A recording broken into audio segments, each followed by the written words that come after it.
should take a break after all that running around. Hey,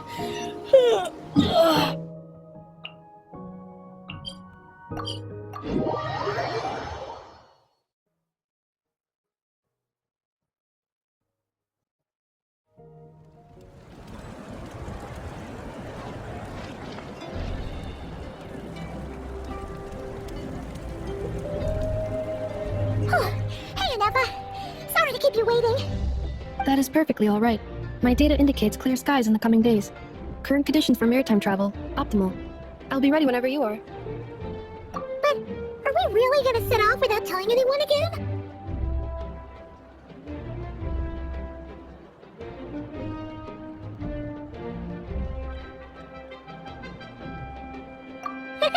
Funny you mention it. You'll never guess who Paimon saw on the way over.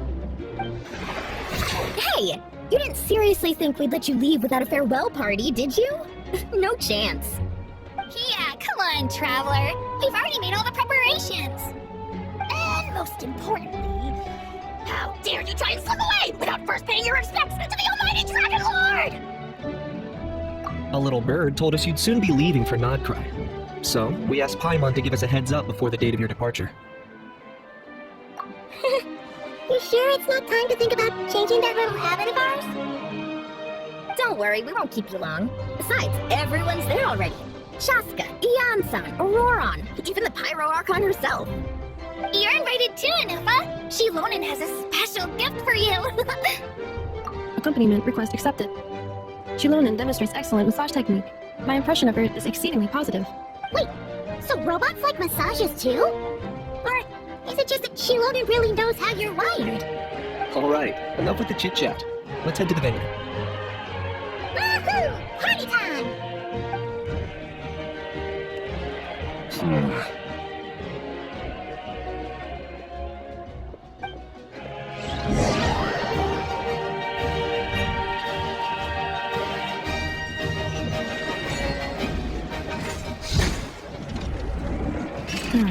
Spit it out, then.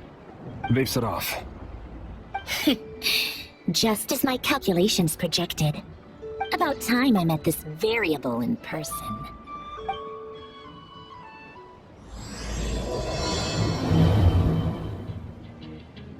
You know, every time we head to a new nation, there's always a point where it suddenly dawns on Paimon. This is it. The next chapter of our adventure has begun. This time, it was the moment she realized she just polished off the very last of her Saurus crackers. Should have stocked up better at the farewell party. In other words, Paimon has marked the geographic coordinates from 2 minutes and 40 seconds ago as the boundary between Natlan and Nodcry. This deviates somewhat from the official coordinates stored in my database. Paimon meant more in terms of how it felt on a psychological level. Anyway, what about you, Traveler? When did it really sink in for you? That actually kind of makes sense. What about you, Anefa? Come to think of it, maybe we should be asking the other way around. So, when you came over to Natlan, what was the moment you felt like you'd left Nodcry? In that case, probably when my sensors could no longer detect the moon's power. The moon? You mean, that one we can all see in the sky? Negative. I was referring to... Here we are. Paimon, Traveler, we have arrived in Nodcry. Oh, wow!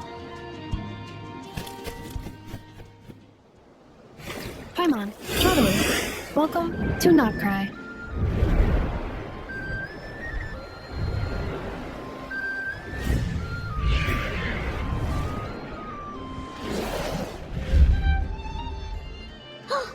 That must be Nasha Town up ahead! That's the place you were telling us about on the way over, right?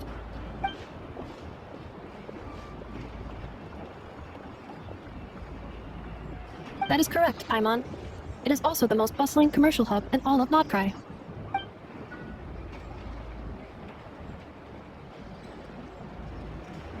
Oh, sounds like the perfect place to start trying out all the local specialties! Huh? Is something up, Traveler? Paimon, this is where our spaceship landed when Ether and I first arrived into that. Huh? Are you sure? But how come you've never mentioned that before? Seems pretty important to Paimon. Well, because those memories are really hazy. All I remember is Ether waking me up and us leaving the ship. But just now, setting foot on this land, I felt something. The kind of power I sensed in those moments. Are you referring to Kuvaki? What now? The locals refer to it as Kuvaki. It is a unique elemental force found only in Notcry, or rather, a pure, primordial form of elemental energy. That is correct. Another similar concept I have found in my database is the primordial sea.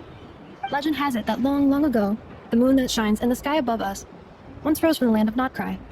Modern geological surveys and meteorite studies conducted in the region have since supported this claim. So, when you mentioned being able to detect the moon's power earlier, you were referring to Kuvaki?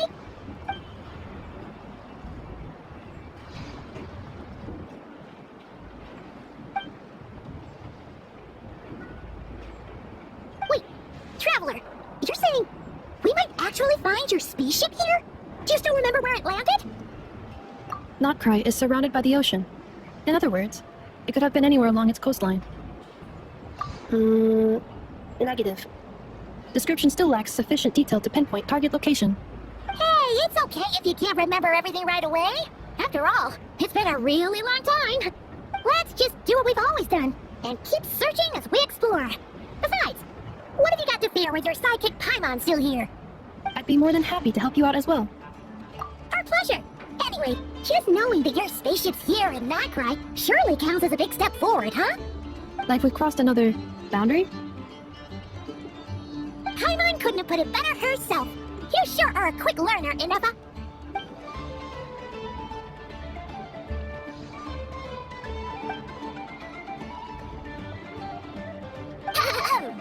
Well, as the best guide in the whole of Teyvat, Paimon hereby does solemnly declare, Notcry, here we come!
There's a lot of good stuff in here. Want to split it?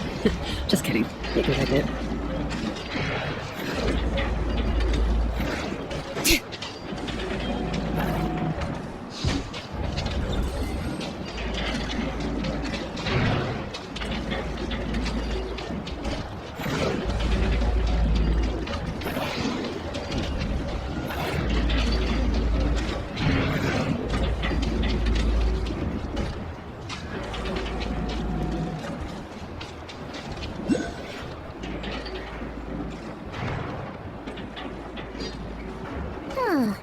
It just occurred to Paimon, if we were looking to put out a missing spaceship commission, or to learn more about Notcry, wouldn't it make sense to drop by the Adventurers Guild?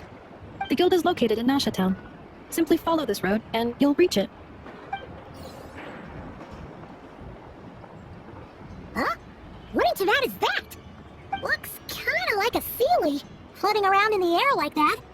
That is a Kuanki, a species unique to the land of Notcry. A Kuhenki? Does she have something to do with the moon, too? Indeed it does. According to the Frost Moon Scions, the indigenous inhabitants of this land, the Kuanki, are said to be familiars of the moon goddess, leading those who walk in the moonlight's glow to things of great importance. The moon goddess? Don't all people here worship the Tsaritsa? Although Notcry lies on Snezhnaya's border regions, the people here have held their own unique beliefs since time immemorial. As I mentioned, everything in this land shares a deep connection with the moon and the sky above. The beliefs of the Frostmoon Scions seem to date back to the civilization of the angels. According to the documents in my database, even the 7 Archons did not exist at that time. Wow! So the origin of their beliefs goes back even further than the Archon War? Correct. At some point, You may come across some statues of their goddess. The Frost Moon Scions carved these as well. Hey! Looks like she's floating away! I suggest you follow her. The probability of an ordinary person encountering a Kuhegki lies in the single digits. Many here consider them heralds of good fortune.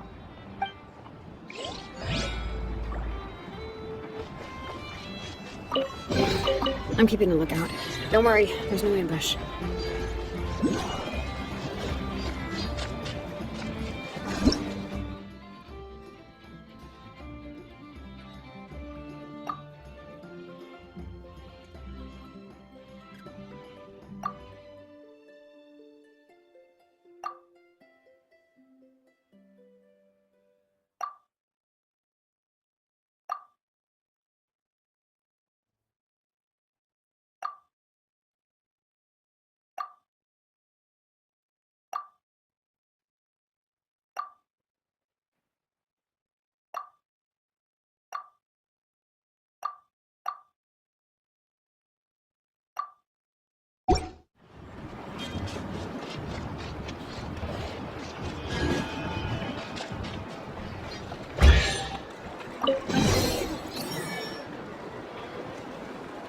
Is this a travel guide?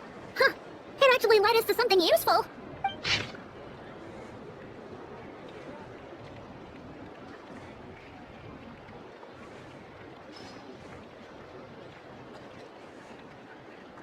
Are there any particular points of interest? It all looks pretty interesting to Paimon. If we have time, she'd love to see, pretty much everything. Recalibrating route. If we keep following the current path, we will arrive at an area of scenic beauty. From there, we will be able to identify both the Adventurers Guild and several must-visit specialty stores. Yikes. Why is Paimon suddenly getting the feeling that if she doesn't step it up soon, enough is gonna put her out of a job?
There's a lot of good stuff in here. Want to split it? Just kidding. You can take it.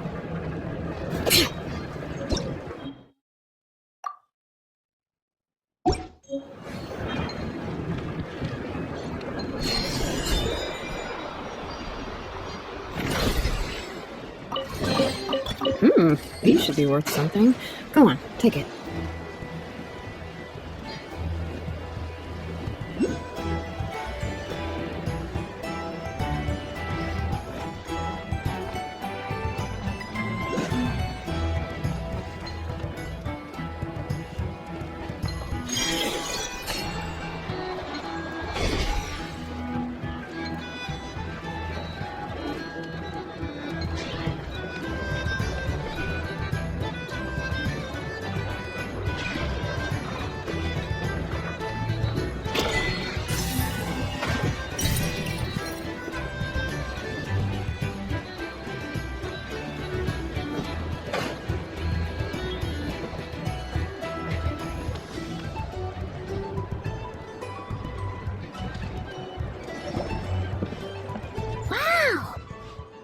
Town actually looks pretty big from here.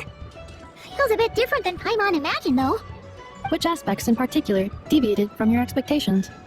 Well, Paimon keeps hearing people describe Nodcry as an adventurer's paradise. So she kind of thought it'd be a bit more picture perfect somehow. According to legend, there was indeed an era of peace in Notcry's past, the Age of the Fae. Tales of those ancient heroes are still told today. One of the most well-known is that of the Lantern Fae. This individual performed many good deeds for Notcry. The present-day Lightkeeper's nightly lantern patrols are, in part, a tribute to their memory. But then, one day, What happened? there came a devastating abyssal calamity that swept across Notcry, and for a time it was left desolate. Heartbroken by what had become of the land they had so cherished, that Fae extinguished their light, just as the abyss had extinguished all hope. Nowadays, the paradise people speak of is more of an aspiration, or an irony, perhaps. An irony? Today, no official authority governs Notcry.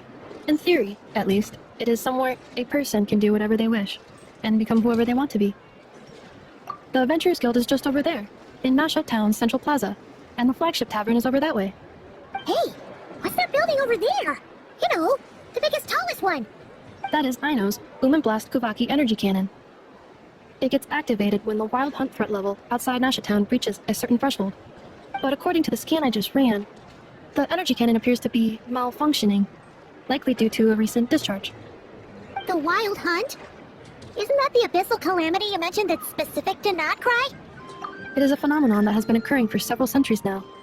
Yet the time and location of wild hunt attacks are seemingly random. At first, it was more of an old wives' tale that adults used to scare children. If you don't start behaving, kid, some night, the wild hunt's gonna come for you. Listen, do you hear that? That weeping in the fog? Those are the cries of a young woman being dragged away. You're saying people actually hear things like that? I have not witnessed enough wild hunt attacks to give a statistically sound answer. But the oldest legends say that all people saw was the ghostly shadow of a woman in the mist. It wasn't until later that it became a full-blown calamity. Abyssal monsters and all. When you put it like that, Paimon's really gotta hand it to Aino. Not only did she repair you, but she's even built a giant cannon to keep the wild hunt at bay. Absolutely. Aino is very impressive indeed. Anyway, according to my schedule, it is time I took you over to the flagship. Oh, sure. After all, we shouldn't keep Barca waiting. Well, Paimon's not sure if he'll actually show up at the bar this early.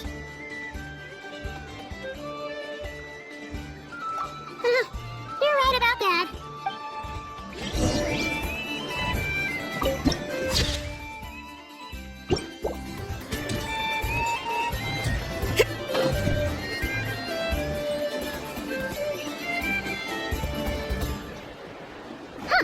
Isn't this the Adventurers Guild? Why isn't anyone here? Does that mean that Catherine and Notcry actually gets to clock out? Anyway, let's come back later.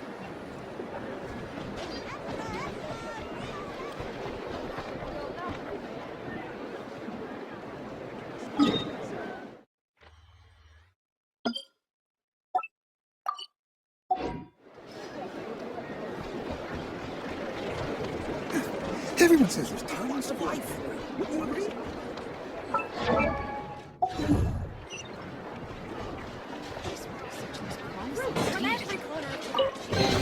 There's a lot of good stuff in here. Wanna split it? Just kidding. You can take it. Bring it!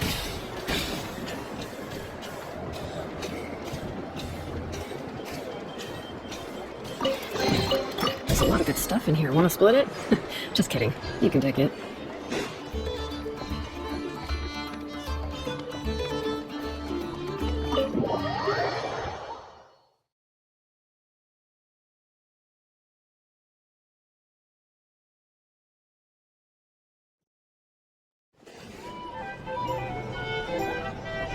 Here we are, the flagship. Varka told us to meet him here in his letter, right? Let's see. Varka? Varka! No matches, I identified. Huh. So he isn't here after all. Guess we never did actually say we'd be arriving today. Hey, why don't we go ask the owner? If what they say is true, Varka's drinking prowess must have left quite the impression.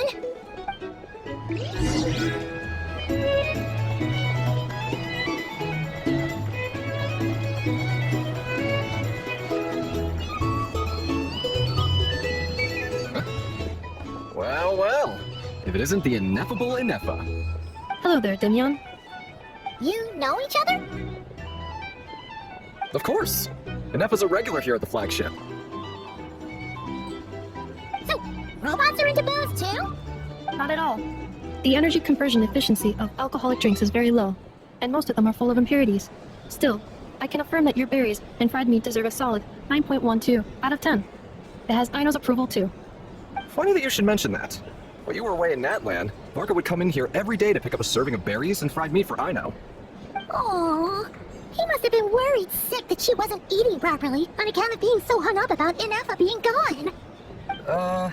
Actually it's cause Varka found out that Aino went wild after Inepa left, gorging herself on snacks she normally couldn't get her hands on.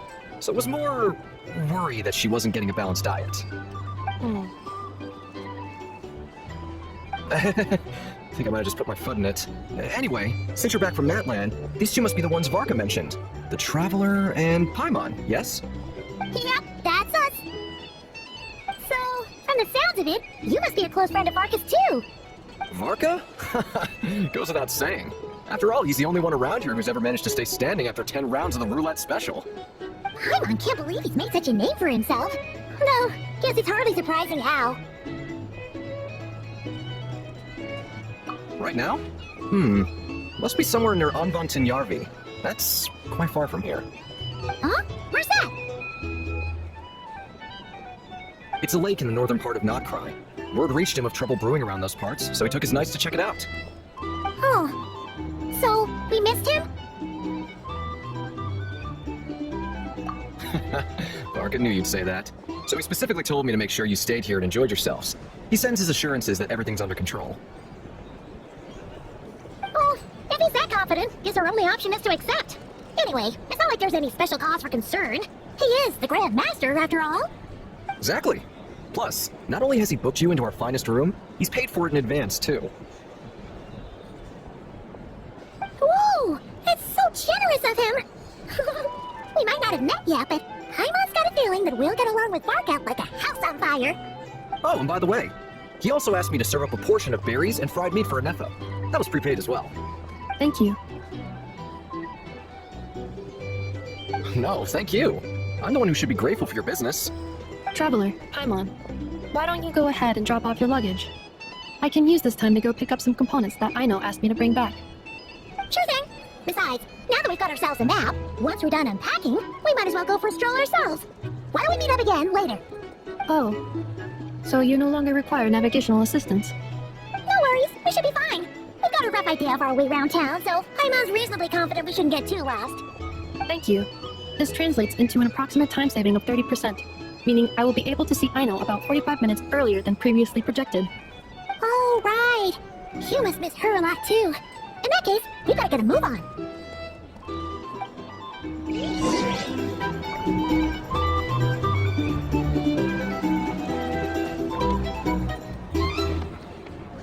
A drink?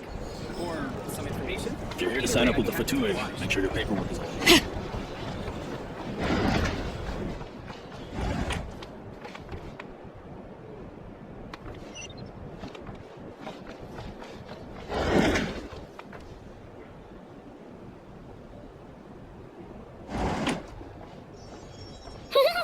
Feels pretty nice having someone sort out our food and lodging for us, huh? But is this really the flagship's best room? It's pretty big, make no mistake, but it looks a little worn out, right? Though, to be perfectly honest, that feels right at home with everything else we've seen of Nasha Town. You mean it's got something to do with Notcry's history? Oh, that makes sense. But what exactly was this calamity?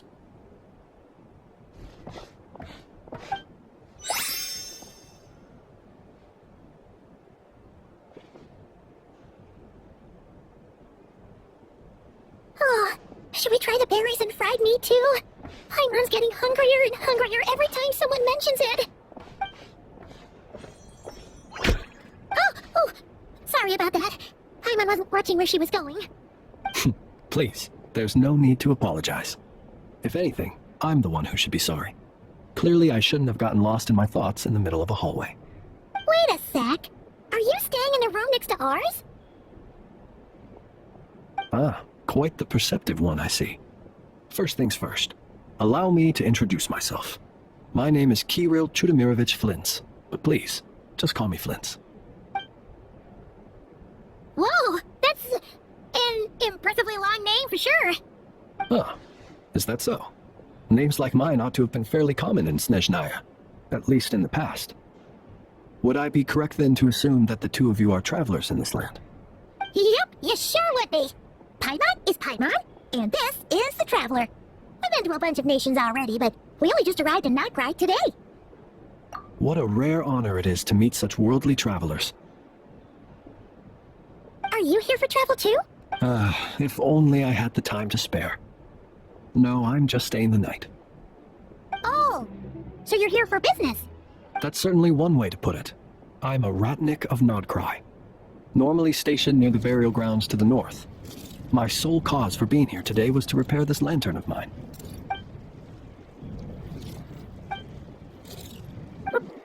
Burial grounds? Your surprise is entirely understandable. Most people cannot even begin to fathom the idea of a life surrounded by tombstones and decay.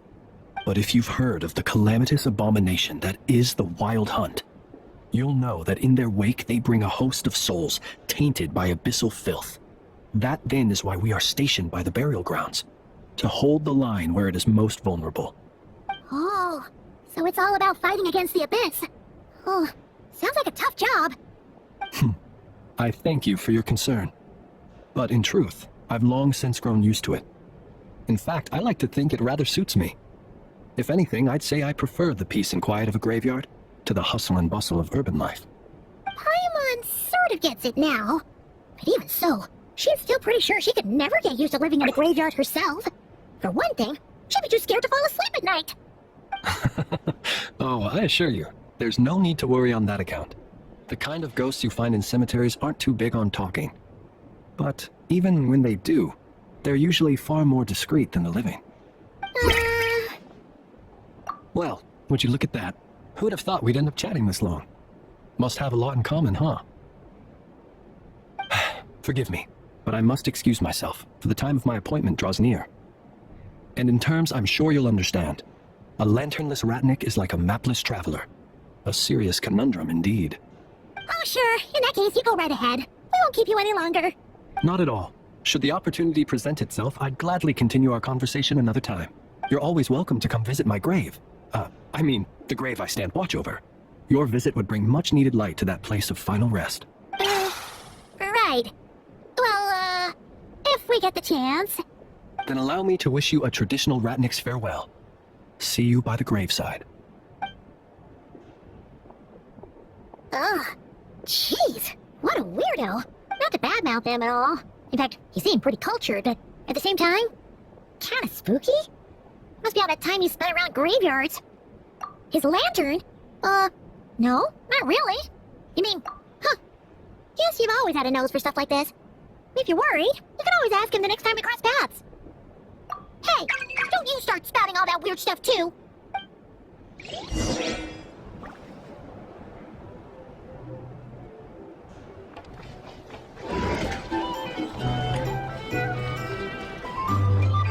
These are bounties. If you want to negotiate with us.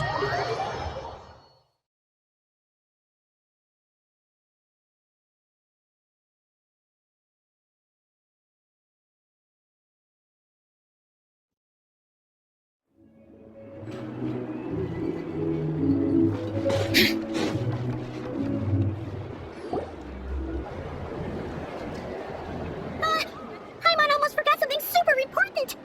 Were we gonna go try out the berries and fried meat? But now, heading all the way back to the flagship feels like such a waste. Please, accept today's boon. Come night or day, may the blessings of the moon goddess shine down upon you. Huh? What's going on over there? Wait, free food?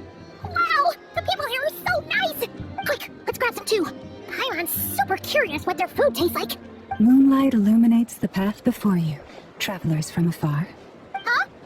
How'd you know we were travelers? Just now were a song the birds in the sky, singing of your wanderings. You are no ordinary guests, it seems. The birds and the... what now? Forgive me. I should not have laid the words of others out as a welcome mat for our very first meeting.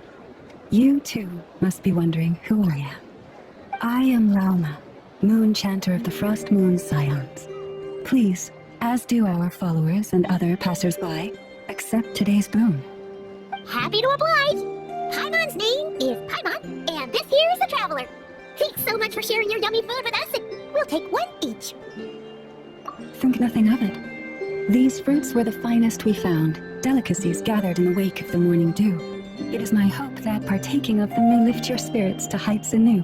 The finest you found? Wow! That sure is kind of you, but wouldn't you want to keep those for yourselves? The first fruit of the harvest must be placed upon the moonlight altar, not as an offering to the gods, but as a spark for lost hunters. For it is the blade of the starving that darkness most easily corrupts. As perhaps you have already heard, we Frost Moon Scions revere and worship the Moon Goddess. We believe that together, virtue and compassion are the shining light that will lead us all out of the long, dark night. And now, with tides of haughty Fatui swarming into Nodcry, driven by greed, and greed alone, more than ever before, we must all unite under the banner of virtue. Huh, look who it is again. Those insufferably kind-hearted Frost Moon Scions. Got enough for us too? That's right! 2 servings each! We're starving over here! Fatui! After what you've been doing to our sacred statues, how dare you even show your faces? Wilhelmina, bestow today's boon upon our guests. You hear that? No slacking now. We'll have the very best you got. But, my lady, they... Please, you two, accept this meal. But remember this. Kindness is the first lantern left to guide those who stumble in ignorance. Come again? Let me finish. But should they still refuse to follow the moonlit path, then by our frosted blades shall we show them its shadow. You! Hey, look who it is. Tch, whatever. Just you wait. We'll be coming for you next. Huh? Where's the meat? Who wants to eat this garbage? Those stooges really are the worst.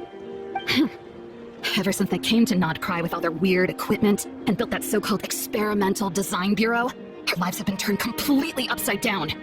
Judging from how they reacted just now, it seems the Fatui already know who you are. Well, we have gotten in their way in pretty much every nation we visited, so we're probably at the top of their blacklist by now. I see. Then, on behalf of the Frost Moon Scions, I thank you for the goodwill you have shown us. Because if they had gotten ahead of themselves just now, I'm sure you would have stepped in to help. Just as the birds and beasts put it, your arrival heralds joy to us all. Besides, for a weary traveler far from home, what better respite than to bathe in the moonlight? You will always be welcome at the Frost Moon Enclave, the place we call our home. May we meet again in the moon's gentle glow. These are delicious! So refreshingly fresh! Those two Fatui wouldn't know a good thing if it came up and bit them on the shoulder. Looks like Anetha isn't done with her shopping yet, and the Adventurers Guild is still empty. Where should we head next? Good idea! Wouldn't want to let the Kuhanki down, after all. Let's see... Okay, Paimon's got our route all figured out, so all that's left to say is, don't fall behind. This is Nuts and Nuts. It's mostly a fruit shop, but there's a crafting bench too.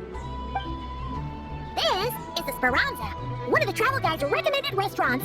All the waiters here are kids. This is the Vesnitsi Prolicha greenhouse. Apparently, their flowers are all made of metal, so they'll never wilt away. And this is the Rossum Workshop. If you ever need a weapon made, this is the place to go. And over here, they've got a super tall observation deck. Whoa! Take a look at that! You can see really far out into the distance. That way's north, and that looks like something built by the Fatui? And then over there to the west, that must be the place Lauma mentioned, where the Frost Moon Scions live. So, what'd you think? Even if Anetha kind of stole her limelight earlier, this just goes to prove that Paimon's own tour guiding skills aren't too shabby either, right? She sure is! It'd take hundreds of years of practice to be the best tour guide in all of Teyvat. Huh? Look! There must be someone at the Adventurers Guild now! There's already a line forming outside! Looks like we'll finally be able to ask about your spaceship! Oh, or was there anywhere else you wanted to stop by first? Where? Which one are you... Oh, now you mention it, Paimon's noticed it too. Ugh, better not be who she thinks it is. Anyway, where we go first is completely up to you. Either the Adventurers Guild, or that suspicious-looking shop. A word of warning, though. If we step into that shop, be sure to keep a very close eye on your Mora.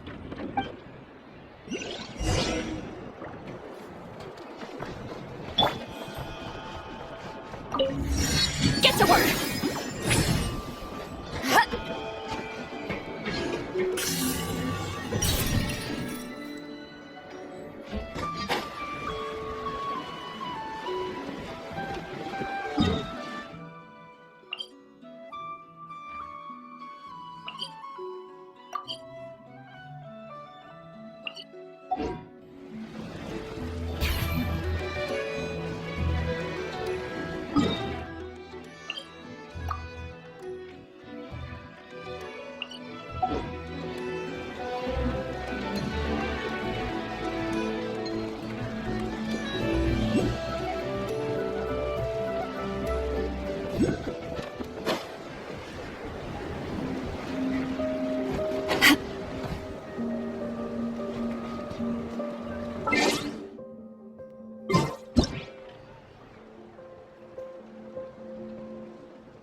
Bow your head.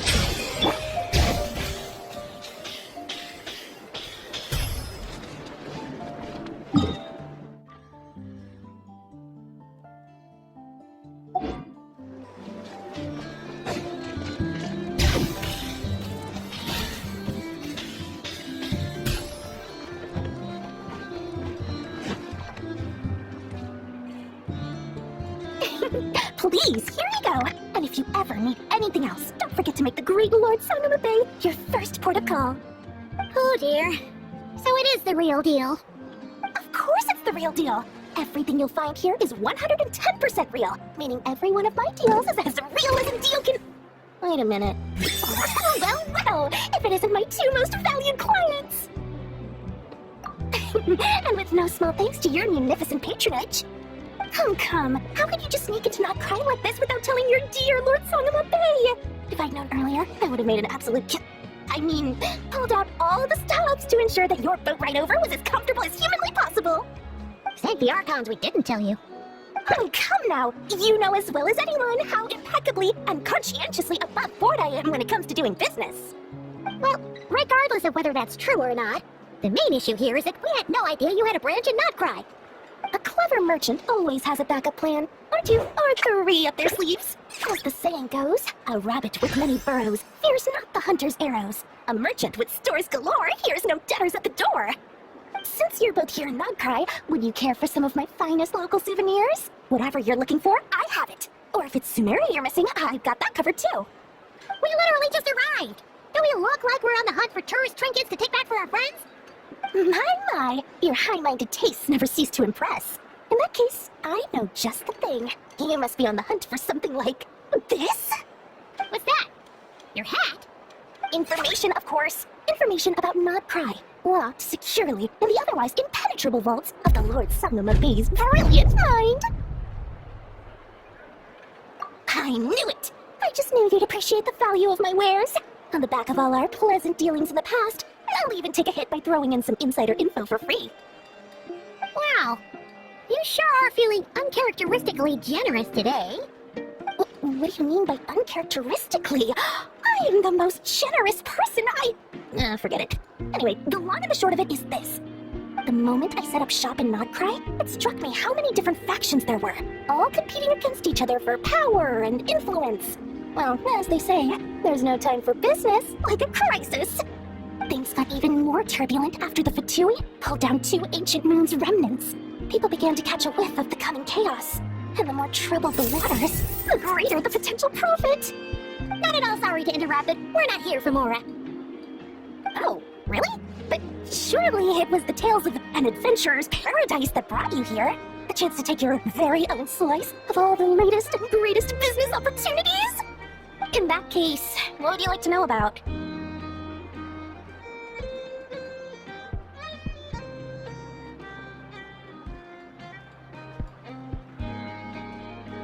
Everyone knows they're here for the Ancient Moon's remnants, but not sure why they pulled them down in Nodcry of all places. Anyway, they've been acting mysterious enough, but if you ask me, that Kuvaki Experimental Design Bureau of theirs up north hides secrets wilder still. The Frost Moon Scions?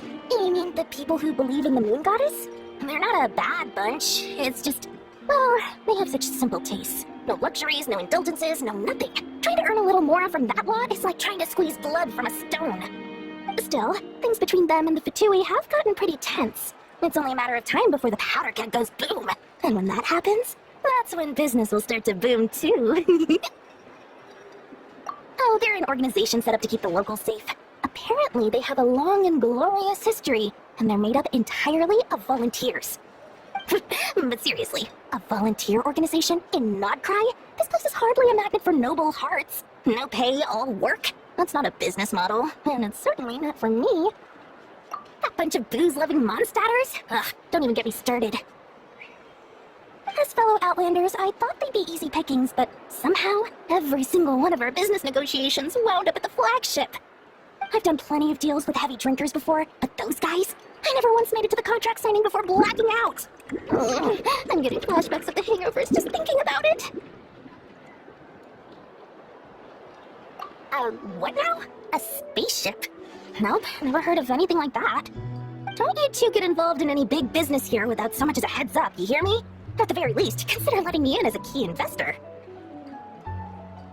Oh, I almost forgot to mention. Sooner or later, you'll no doubt end up doing business with some other merchants in Nodcry. And someone's bound to mention a place called the Curatorium of Secrets. Listen to my advice. Do not, under any circumstances, go there, no matter how much trouble you're in. The Curatorium of Secrets? What do they get up to there? Just a place that handles all kinds of disputes. But the owner will charge you an absolute fortune, and she has a temper to match. Nothing like your friendly neighborhood Lord Simon Bay. You're not just saying that to stop your competition from undercutting you, right? When did that little pipsqueak get so sharp? And after I gave them all that info for free just to win them over. What do you mean? Of course not. I'm only thinking about your wallets. I mean, on behalf of your wallets. You're really not convincing anyone, you know. All right. Business is a cutthroat business. I won't argue with that. But I'm not lying about that boss lady. Not only did she make it into my top 3 people not to mess with in Nodcry, she's also in my top 3 people most eager to trade in favors. Seriously? It feels like you're just bad-mouthing your rival now. Fine. If you don't believe me, go see for yourselves. We might both be from Sumeru, but compared to hers, my conscience is so large, why, you could fill 3 whole palaces of Alcazar's array. But when you realize what I'm saying is true, don't say that good old Lord Salama Bay didn't warn you.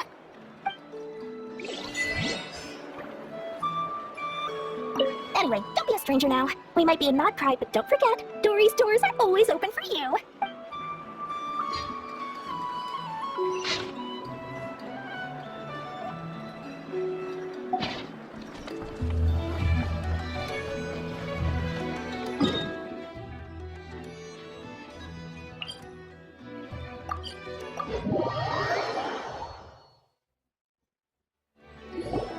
Lucky us! The line seems to be gone now!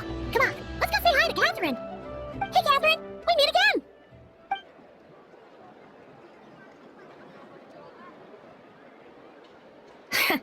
How ridiculous. Huh?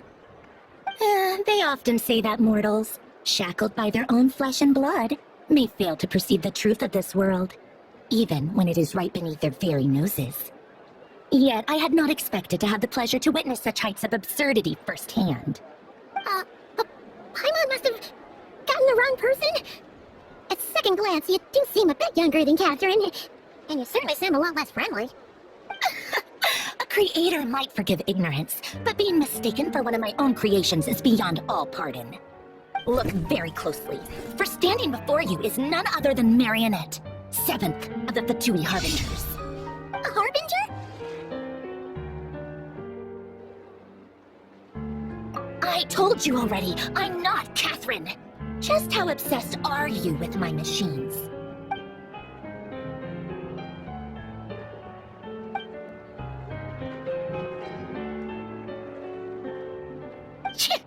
Today's encounter is merely a courtesy call.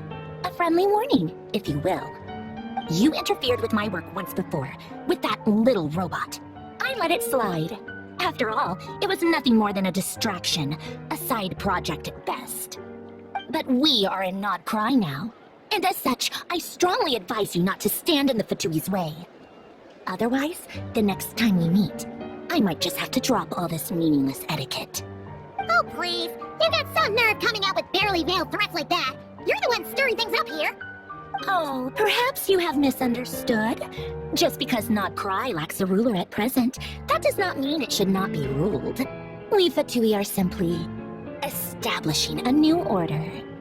Yeah, right. More like shady experiments, judging by your massive creepy research facility. I've said what I came to say. What you do next, only you can decide. So why don't you start by using your already limited processing capacity to calculate your even more limited options? And, being the refined young lady that I am, I shall indulge you just this once. Ad Astra Abasask. Welcome to Nod Cry, Dominion of the Fatui.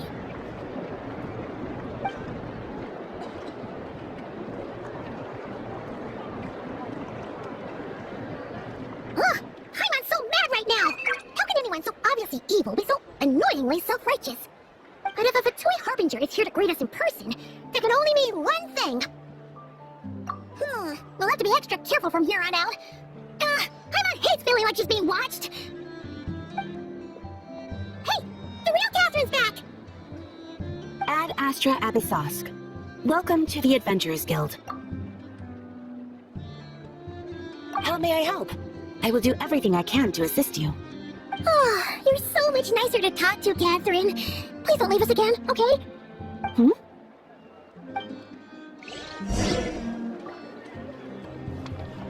Ad Astra Abyssosque. Welcome to the Adventurers Guild.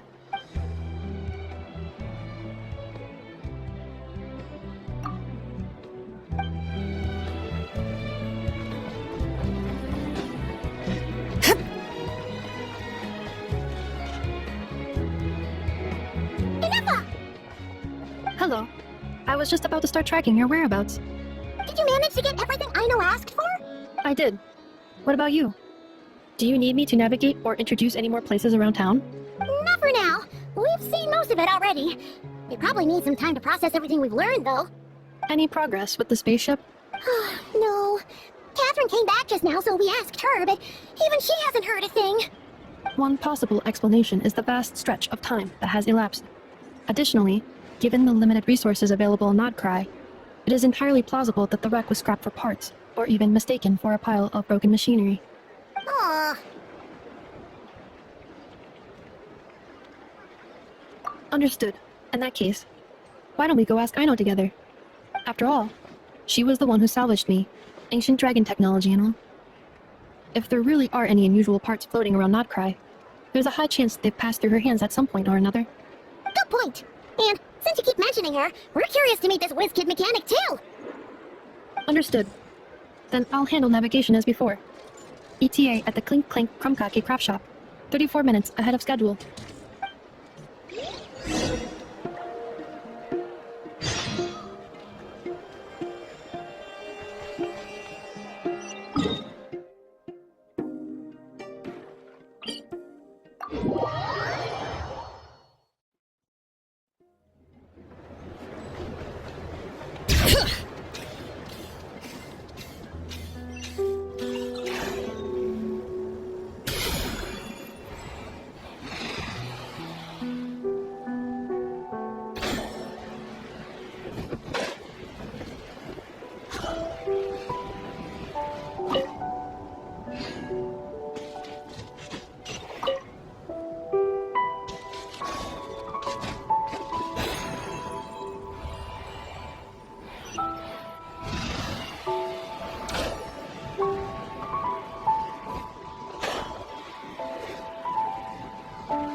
Oh no! There's a little animal trapped over there!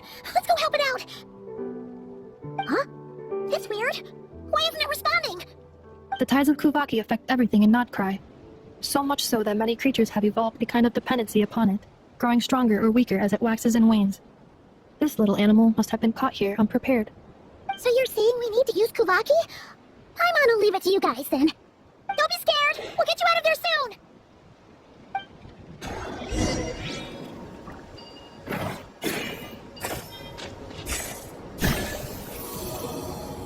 Oh, it worked!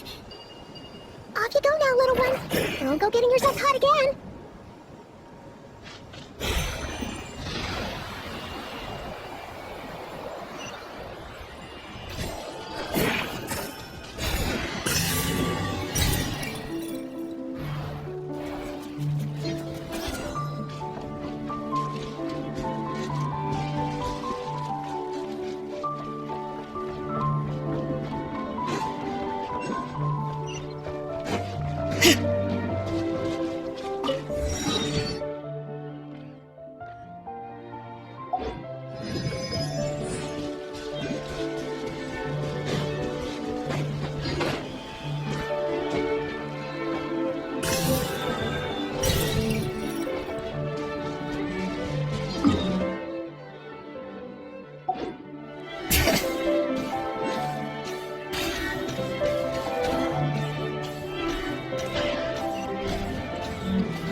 I'm tired already.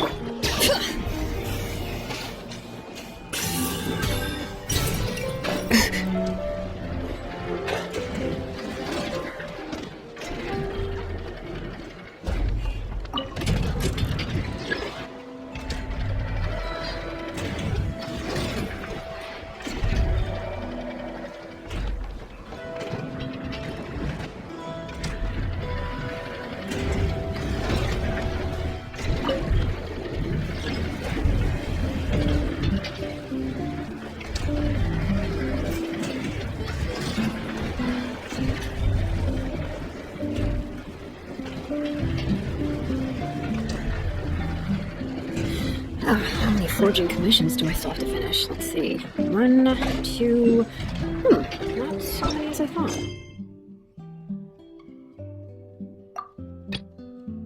I'll get to them tomorrow.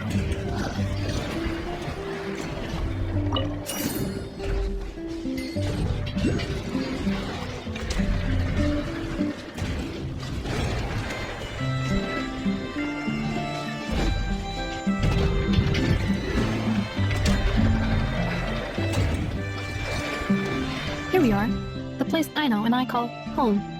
Whoa! So many machines that Paimon's never even seen before! And then there's all these little robots! Did Aino build them all? That is correct. It looks like Aino has created 3 more little bots since I've been gone. Aww. Well, you were gone for quite a bit. She must have missed you. I missed her too. I want her to see what I've become. Let's not keep her waiting any longer then. Come on!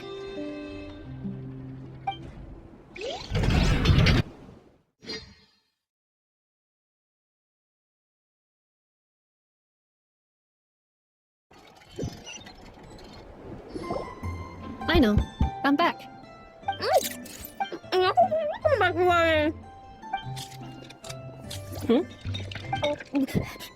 Ineffa? You're back significantly earlier than I expected. Like a whole 30 minutes at least.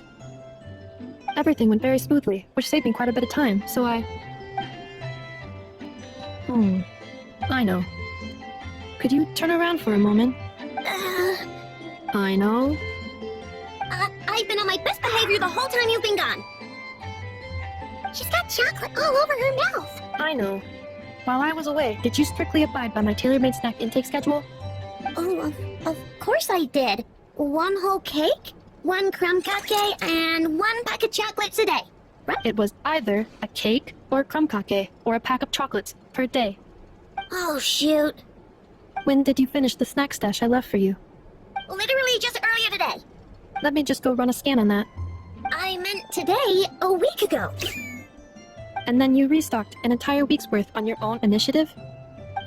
2 weeks worth. Hmm. Why does Paimon feel like the roles in this household are pretty much the opposite of what she imagined? Calculation complete. Aino's recommended snack calorie intake for the next 4 weeks. 0. Oh, no fair! You're a meanie, Nefa. This is what happens when you break an agreement. Oh, come on! Don't do this to me! I only ate a teeny bit extra every day. Just a teensy, itsy, weensy bit extra. That is objectively not a teensy bit extra. Oh, seriously? If you'd only arrived half an hour later, I would have had everything cleaned up and you wouldn't have noticed a thing. But now that I think about it, you even said you'd come back a bit earlier than you did, so I wouldn't have to worry. But then, you were away so long, and I was so worried about you. And that's the only reason I even... Oh... I know. I'm very sorry to have kept you waiting. I'm back now. Welcome home. Oh. So, will I be able to keep eating snacks as usual now? Negative. Okay. Well, given that I am later than I initially projected, I'll let it slide. But just this once. Thanks, Nefa! You're the best! Aino, allow me to introduce. It's the honorary knight and Paimon! I know. Uncle Varka talks about you guys all the time. Nice to meet you, Aino. Nefa's told us all about you, too. Huh? Really? She actually said that about me? Whoa, she's not wrong. Oh yeah, so, you're here to see Uncle Varka, right?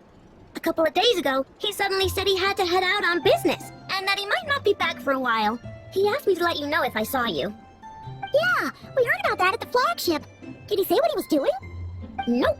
Just told me to take good care of you guys and make sure you feel right at home. Oh, shoot. Please, take a seat.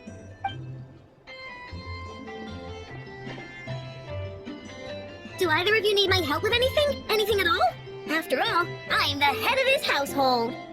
Sure wouldn't know it from that snack tantrum she just threw.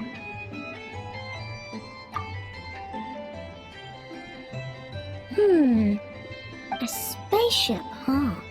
From outside Teyvat? Exactly. So, ring any bells? No. Oh, you sure? Nope means nope. Never seen the slightest trace of it. More specifically, by nope, I mean, I've never seen a single piece of tech in all of Notcry that might have come from out of this world. Not in any new machines or in any old ones either. Huh. What Aino means is that your spaceship almost certainly has not been disassembled, nor repurposed as parts for other machines. Oh, so that's what she was getting at. Yep. I've taken apart pretty much all the fun stuff in this city at one point or another, but I don't recall ever seeing any components that were anywhere near that special. So, either your spaceship crashed somewhere it's never been found, or someone did find it and then hid it really, really well. But who would even do something like that? Beats me. Maybe someone who thought they could stash it away for a rainy day. Just like how I sometimes hide snacks in the... Anyway... Long story short, I definitely haven't seen anything like that. Besides, sounds like it would practically be ancient history by now. If anyone still has any leads on what really happened, it'd be the Frostmoon Scions. The Frostmoon Scions? Huh? Haven't heard of them yet? Didn't Nefa tell you about their rituals? There wasn't enough time to delve deeper into their history and traditions. What kind of rituals are we talking about? I've never actually seen them myself. Just heard bits and pieces here and there. They say that each of their moonchanters has had access to an ancient relic that lets them see the true past. Not sure exactly how it's meant to work. I can't get my head around anything that can't be explained by either machines or science. And to tell you the truth, I don't like it much either. Looks like we'll have to try our luck with the Frostmoon Scions. Aw, leaving so soon? Sure you don't want to hang out a little longer? It's getting late, I know, and these two still need to head over to Hisi Island. It would not be convenient for them to linger much longer. Aww. Alright then. Don't worry, we'll be sure to drop in on you as often as we can. Really? You promise? Sounds like my type of visitors. You're welcome anytime. I'll be staying to look after Aino today. so I won't be going with you. Hey, don't sweat it. We'll find our way just fine. I'm glad to hear that. Also, I must admit, I have very much missed the charging bed that Aino made for me. Oh, are you here to play with me? My name's Aino, and I'm an inventor. Me and Anetha live together. I could probably eat all the cakes and cookies in the world because I love them so much. But my favorite kind of all is Lockaberry Crumb Cake. Come visit my Clink Clank Crumb Cake craft shop whenever you want. Anyway, that's me. What about you? Tell me something about you, then we'll be friends.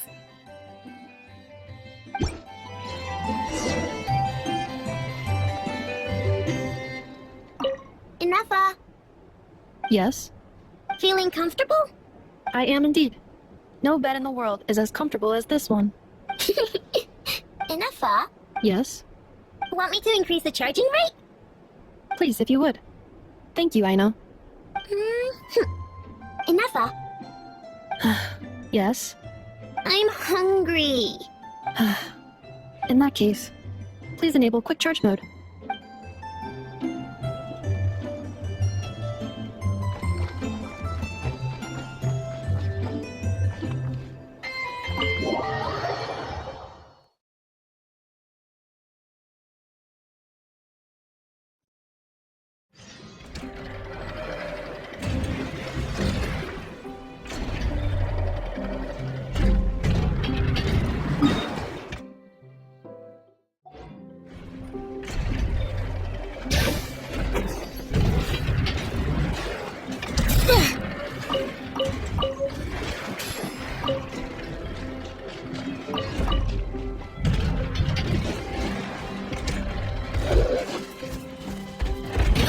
How annoying!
I stand against the long night and purge the darkness!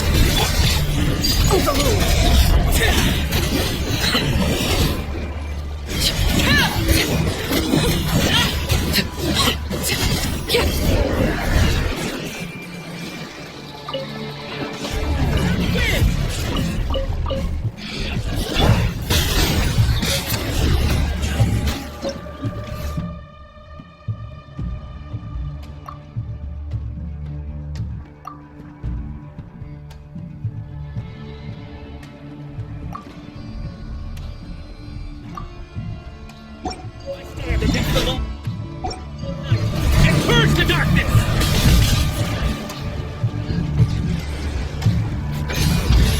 Strike them down!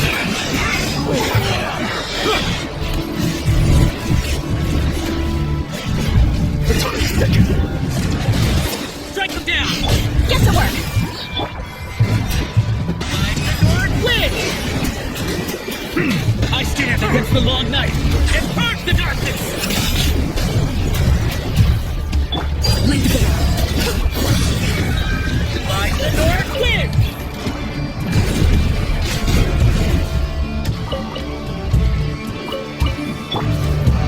Show no mercy!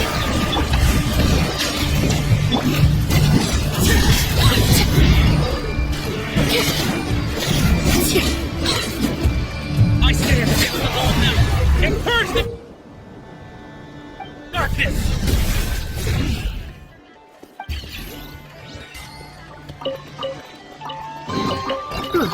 Something with which to commemorate this occasion.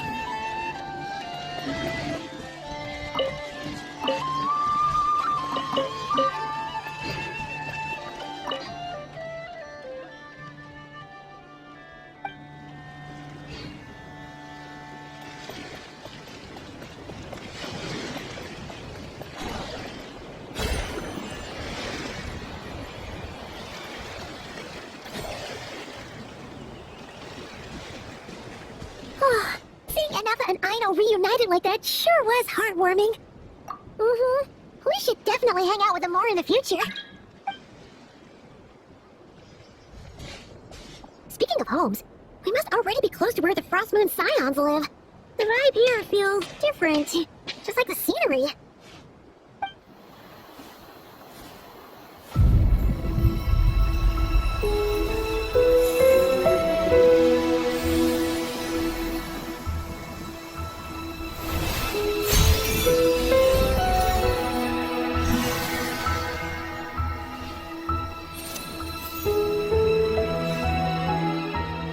Hey, what was that? I feel like some sort of breeze blew by, and then the petals suddenly turned into... Huh? Is that a Kuhenki? She looks different from the ones we saw before. Hey there! What's your name? Huh. Doesn't seem able to speak. No idea what she wants. Unless you want to stop, maybe we should just keep moving?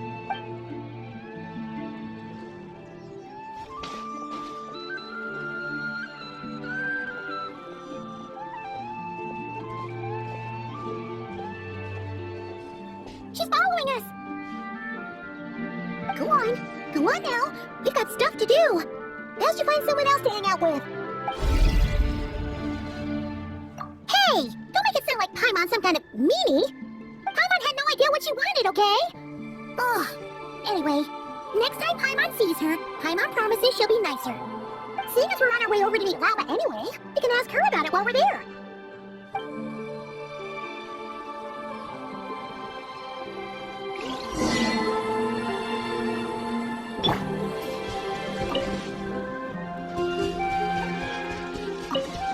Take me up!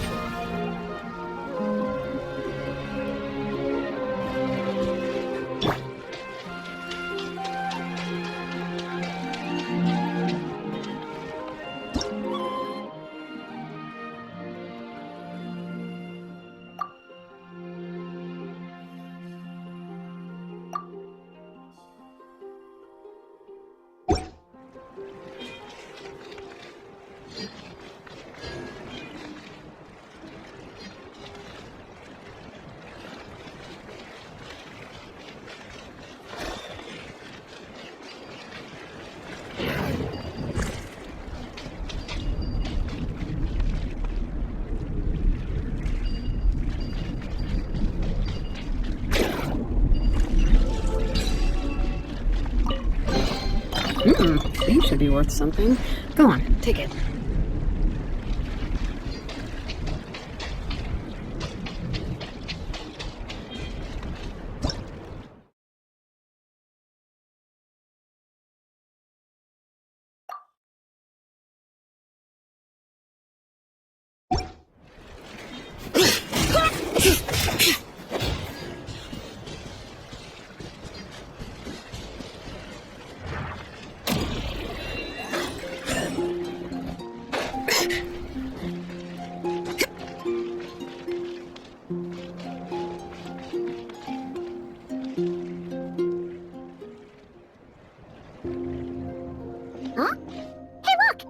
that, Laura? The Moon Chanter? Let me take a look at your wound. You must be more careful. Doesn't matter how much of a rush you're in, your safety always comes first. Oh, you're back too. How was your day? You what? Those two Fatui? The ones who were causing trouble in Nasha Town? You went to teach them a lesson? And you put that in their food? You naughty little thing! How could you do that? They didn't notice. That's not the point. You mustn't do that again, okay? Next time, at the very least, bring a few of your friends along too. You'll be an easy target if it's just you on your own. Hey, Llama! Still remember us? Oh, it's the Traveler and Paimon, isn't it? Welcome to Hisi Island. Not at all. Those who come with kindness in their hearts are always welcome with the Frost Moon Scions. Were you just talking to those animals? I was indeed. The Frost Moon Scion's bloodline is unique, for throughout our history, there have been many among us who could communicate with all living things. What was that? Oh, is that so? She says she was trapped in a plant earlier, and that you were the ones who rescued her.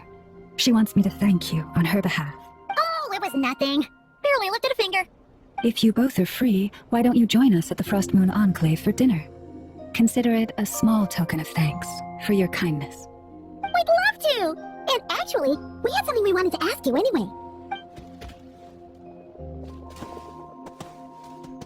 Oh, you're interested in the story of Kutar? Kutar? Yes, Kutar is our moon goddess, the moon maiden who guides us. But up close, this one somehow seems a bit different from the one in Nasha Town. It's like it's more... Natural?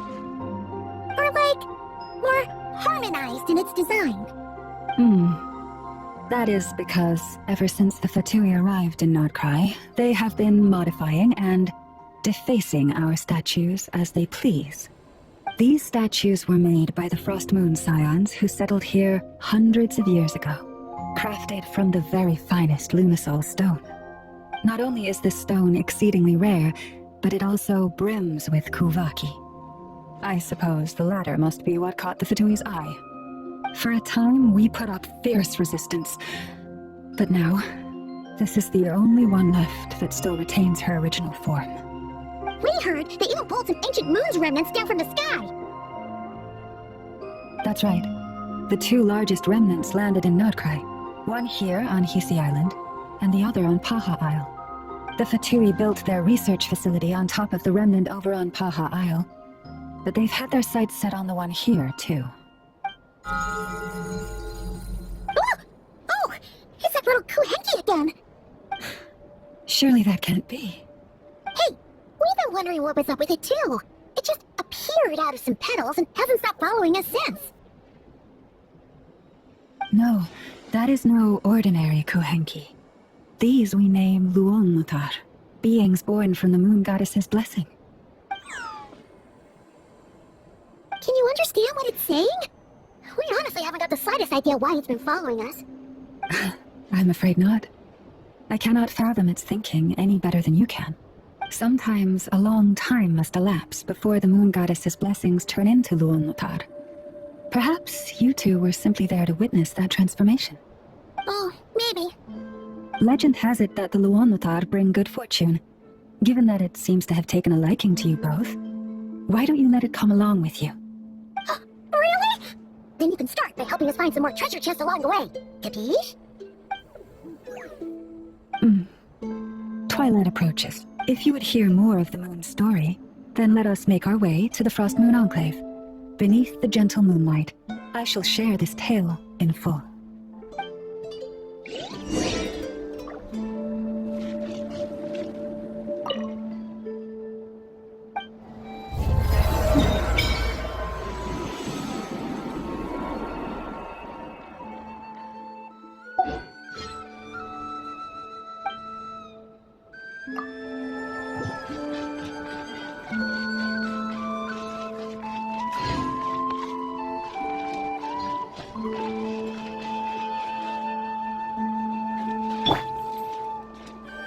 me up!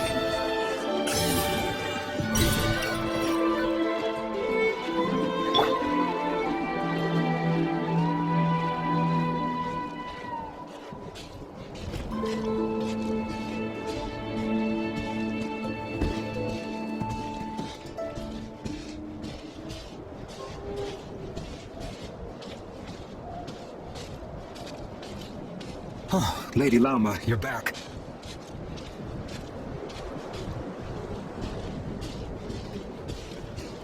Come day or night, may the blessings of the moon goddess shine down upon you.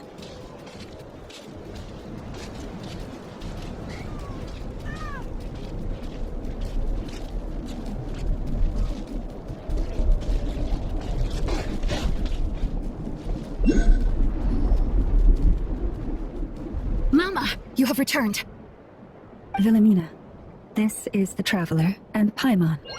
Kindly arrange for 2 additional dinner settings for our honored guests.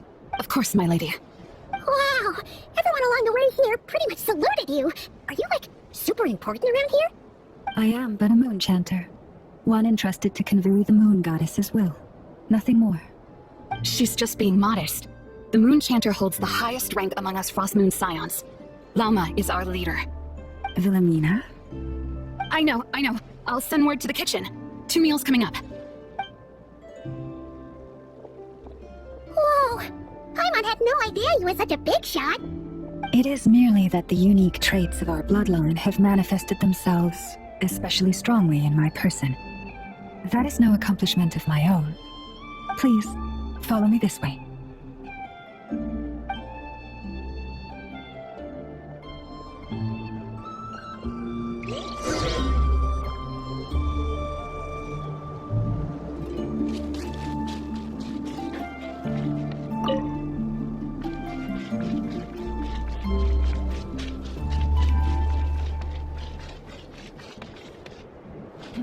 This is more than a fair price on it.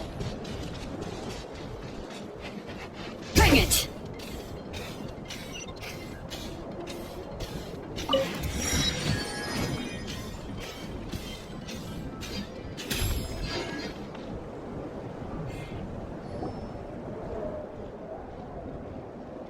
Even to this day, I am still trying to piece together the many fragments of our past. It is a story not only of the Frost Moon Scions, but also of the moons themselves. A story of the moons? Yes. We Frost Moon Scions are the last descendants of the ancient golden realm of Hyperborea. Its former glory may have faded, but what remains is a memory uniquely ours. In the distant past, Teyvat had not just 1 moon, but 3.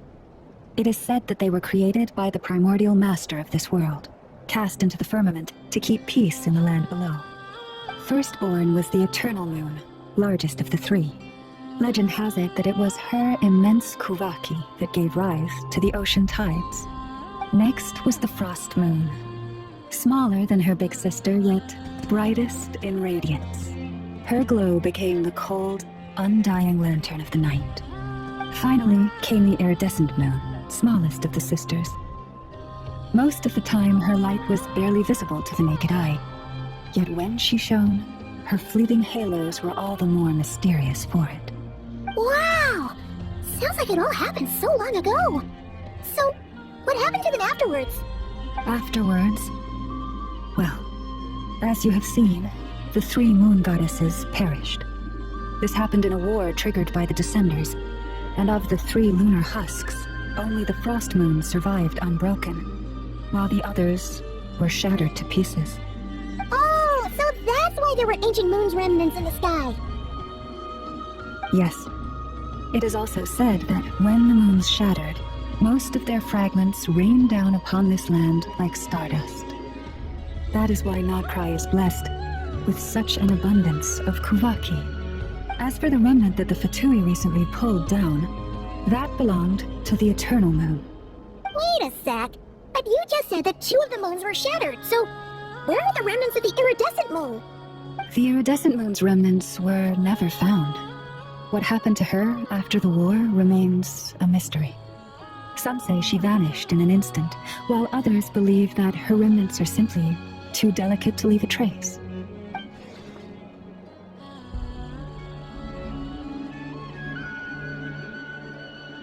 Yet, though the era of the Three Moons has long since faded into legend, successive generations of Frost Moon Scions have always passed down a prophecy that one day the Moon Goddess would return.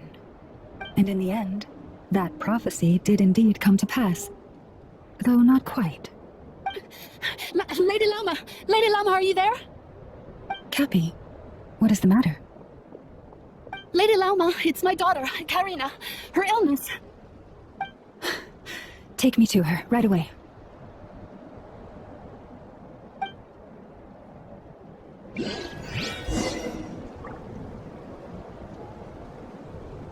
Now where in the world did I put that book?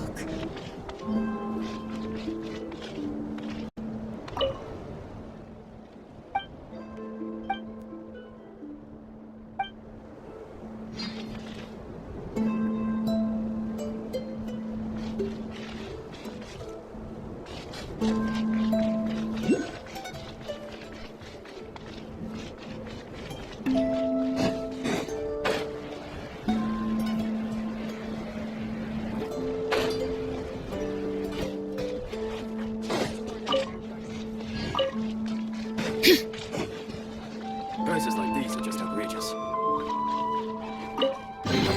There's a lot of good stuff in here. Want to split it? Just kidding. You can take it.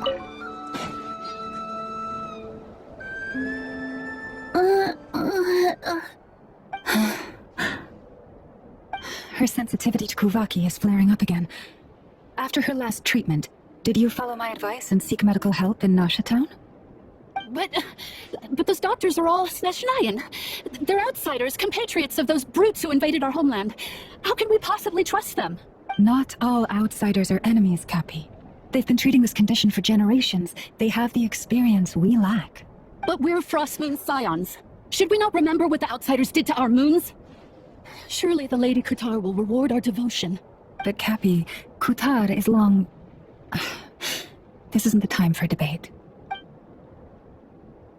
O lost child, snow-swept and buffeted by the howling winds of the frigid night, let not the silver flame within you fade. By the frost moon's grace, I shall warm you, curled up as a fledgling in frozen soil. Praise be to the Moon Goddess, my Karina. Remember, she must take powdered lacca berries daily. It will ease her symptoms. Llama? Philomena, what is it? Dinner is ready. I see. Cappy, let her rest here for the night. I'll have someone bring her a blanket. All right. Thank you so much, Lady Llama.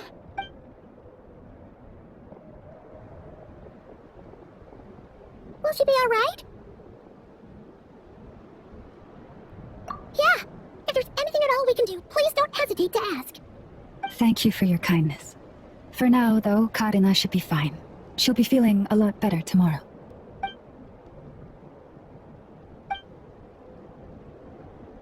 Please do not be worried. Come, let us head to dinner. I believe you still have some questions for me.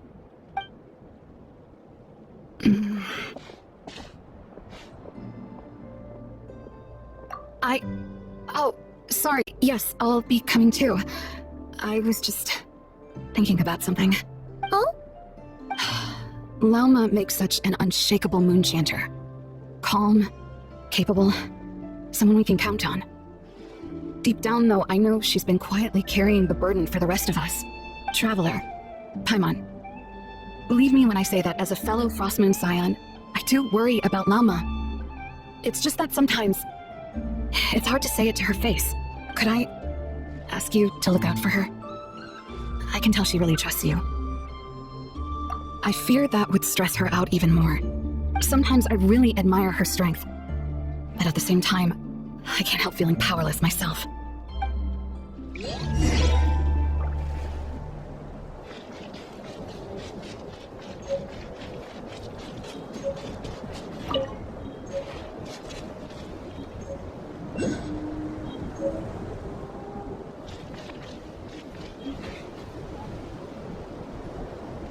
Phew. Paimon's so full. That was even better the stuff you gave us before. I'm glad to hear it. Thank you for accepting such simple hospitality. Hey, we should be the ones thanking you. Seriously, that was seriously scrumptious. How did you even manage to finish it? This slop's barely edible. Then again, I guess that's what you'd expect from savages. It's you! Those rude old Fatui we just met back in Nasha Town! My sincerest apologies. If you found the food we gave you earlier difficult to swallow, may I suggest taking a deep breath and joining us? These delicacies might change your mind. After all, I suspect that your previous meal may have been tainted with something most unpalatable. Huh? What do you mean? Tainted with what exactly? With the bitter snobbery of those who call themselves civilized. Why, you?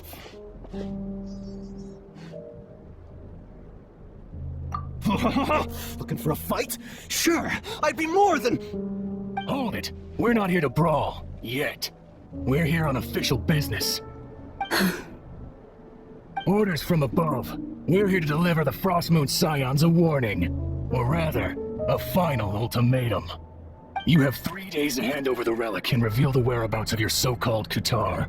If you fail to do so, the Fatui will immediately begin the cleansing of Hisi Island. Which, by the way, is a sovereign territory of the Tsaritsa of Snezhnaya. What insolence! Your demands are outrageous! For generations, this land has belonged to the— Dear guests, allow me to save you both time and trouble with a speedy reply. The Frostmoon Scions will never hand over anything to the Fatui. And to those who set foot on our land with ill intent, I say this. With your blood, we shall draw an inviolable line in the snow.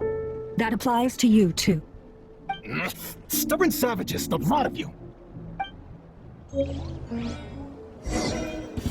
Better own that this time.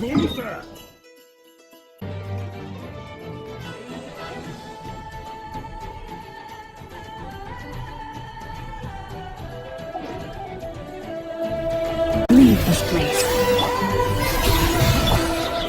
Transfix! Settle down!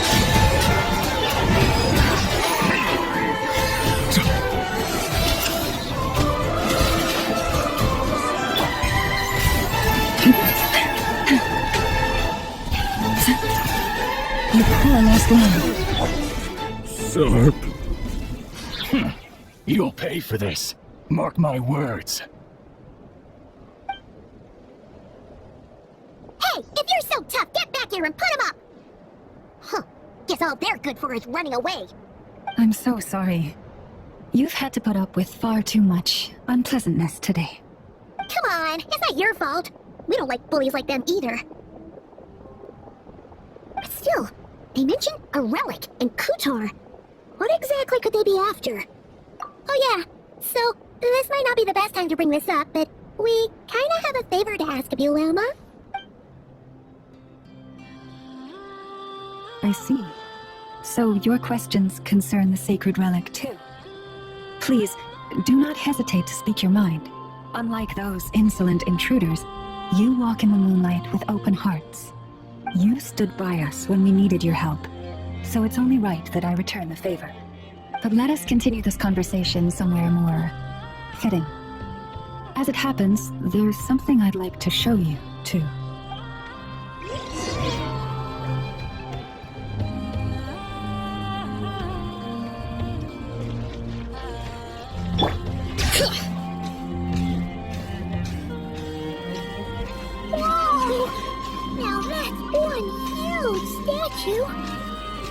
This is the statue of our goddess, the Moon Maiden Kutar.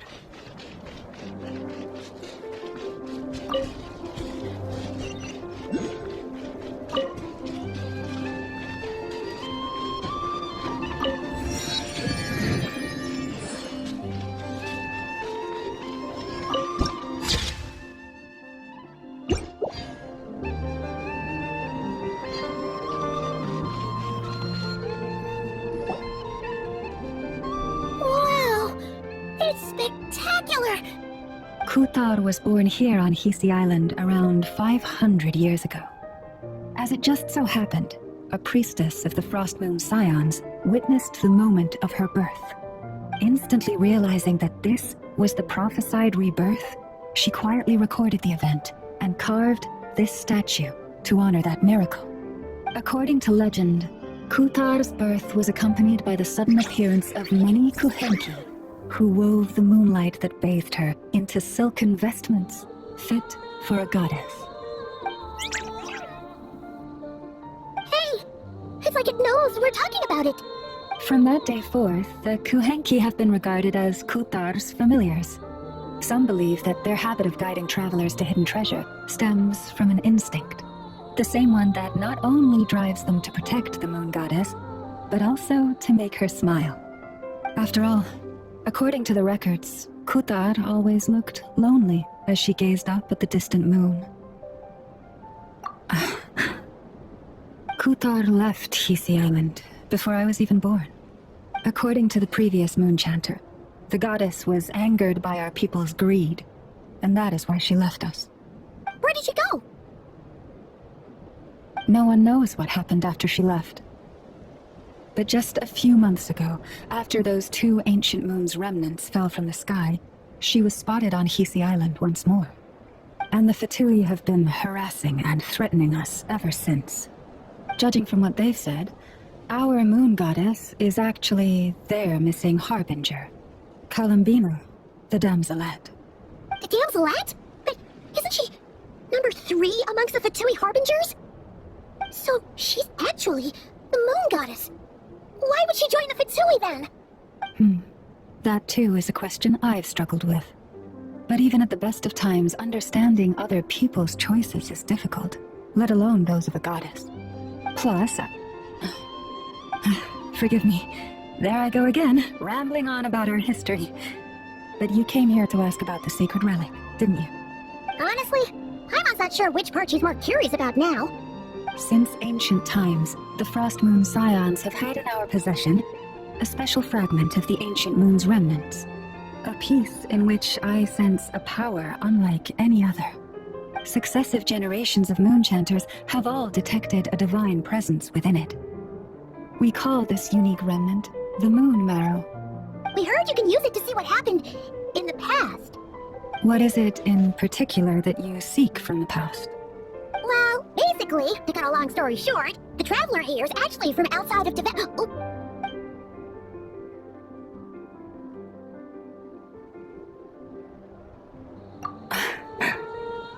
Thank you. Your honesty is a sign of your trust, both in me and the Frost Moon Scions. Unfortunately, though, I won't be able to use the Moon Marrow to shed light on your past just yet. Our people revere the Moon Marrow as a sacred relic. I'm only permitted to retrieve it from the secret chamber in which it is hidden once a year, on Moon Prayer Night. Oh, really? So, when's the next Moon Prayer Night? Judging from the tides this evening, a little less than 2 months. Huh? Does that mean the date changes every year? The ceremony is held on the night when the moon is closest to Teyvat. This is also when Nodkrai's Kuvaki reaches its peak. Only then can the seal on the secret chamber be lifted. Oh, guess we've got no choice but to wait. I am truly sorry that I cannot help you sooner. But, as the Moon Chanter, I swear that I will do everything I can to help you find the answers you seek. Think nothing of it. After all you've done for us, you deserve nothing less. Who'd have thought today was only our first day in Nodkrai? Feels like so much has happened already. If I may be so bold, what does family mean to you?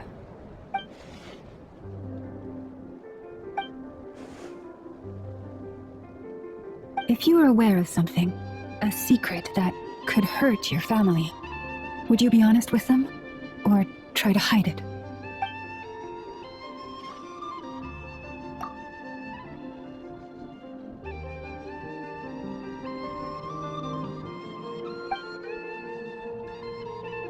Oh, I'm so sorry.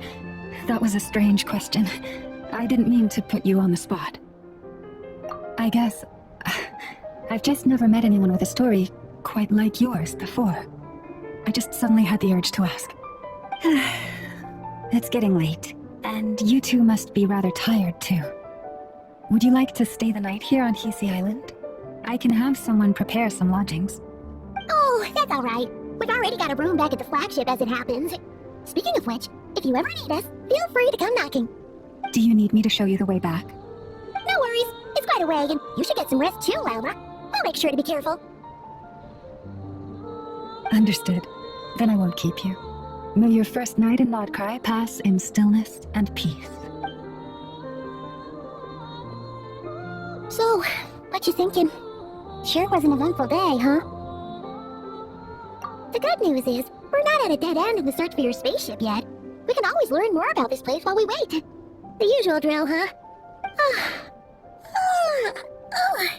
Paimon's really getting sleepy now. If she gets too tired to fly back, you carry her, okay?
Bring it!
Hey, what are you doing here? Oh, these flowers. I remember. When you first appeared, there were flowers like this all around you.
Who goes there?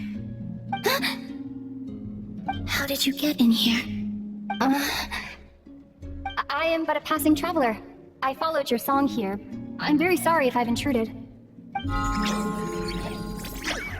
Akuhenki. She brought you here.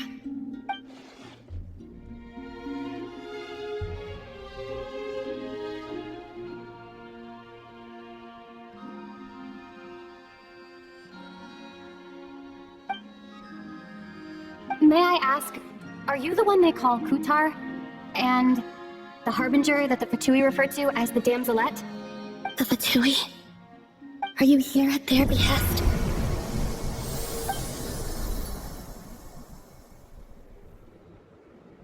Please don't get me wrong. I have no intention of doing anything for the Fatui.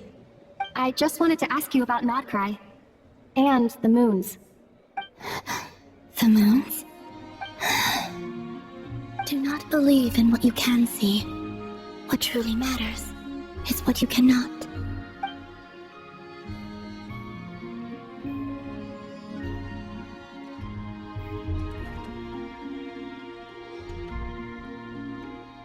What do you mean?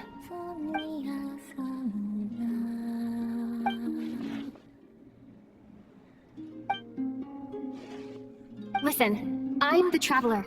I'm on a journey through the nations of Teyvat. Hello.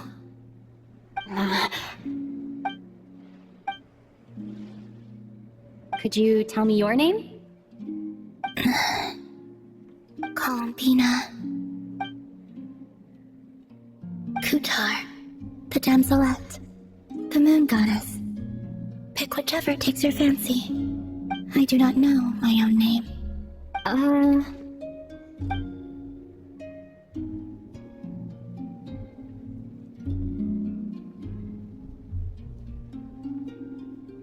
Then... Columbina.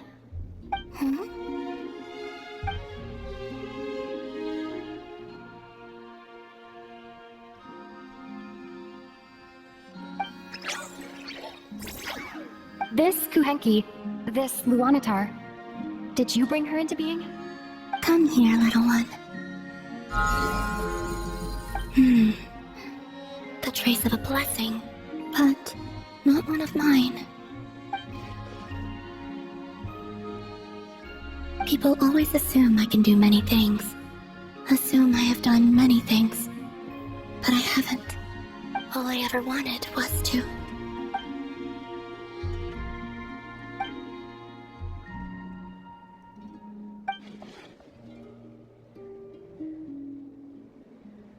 It's about time I got going. I'm very sorry for disturbing you today.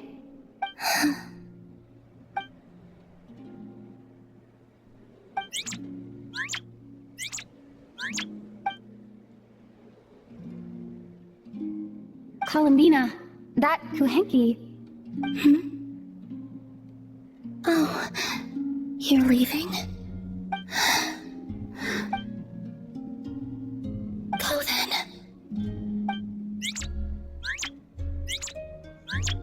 Goodbye. Take care. The moon can be treacherous.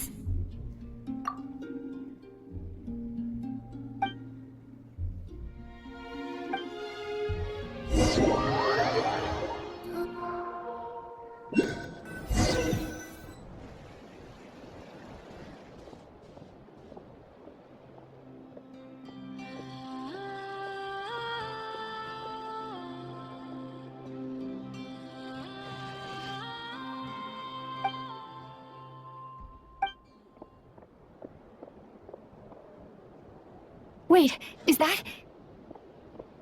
Ether?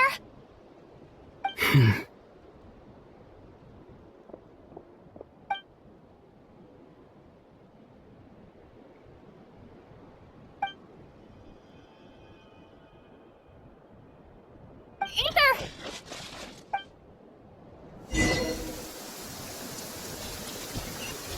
Ether!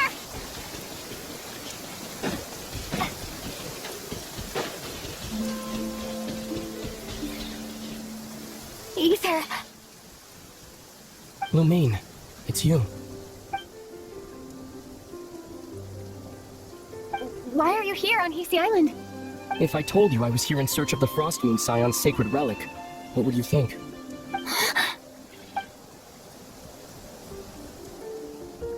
Are you also here to uncover the truth about our past? That's right. What happened to us in the past? How we came to Teyvat? Why our spaceship crashed here? There are things I want to know too. But I'm not about to sit around waiting for another 2 months to find out. Wait! Wait? But I still have unfinished business.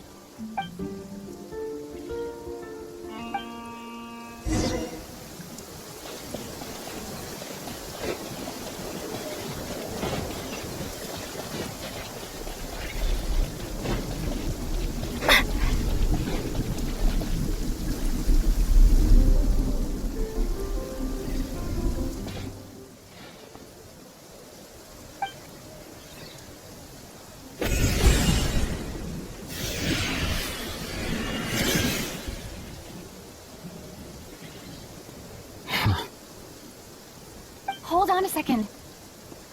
What's wrong? That's the Frost Moon Scion's sacred relic. We can't just... Use it to get to the bottom of all this? We should at least get their permission. You barely even know her. Yet already you hold that moon chanter in such high trust. What do you mean? She told you that the seal can only be broken on Moon Prayer Night, when the flow of Kuvaki is at its peak, yes? You heard all that? Watch this. Huh? But... Get it now? She's been stalling for time.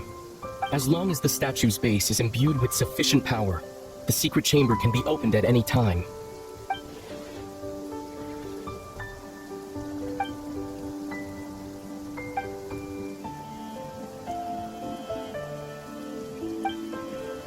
Is it such a sin when I don't put all my cards on the table for you, but not when someone else is doing it? It's not like that. Is it? Aether, you've got it all wrong. This whole time I've wanted to ask you, what happened to make you like this? I admit, I've been having trouble accepting it. But after all this time apart, I finally come to terms with who you are. Willful side and all. I trust you. I still do. Through all the worlds we've traveled, you've always been there by my side. If there are things you can't explain yet, I can wait while the journey goes on. I'll wait as long as it takes, until the day you're ready to talk. Lumine.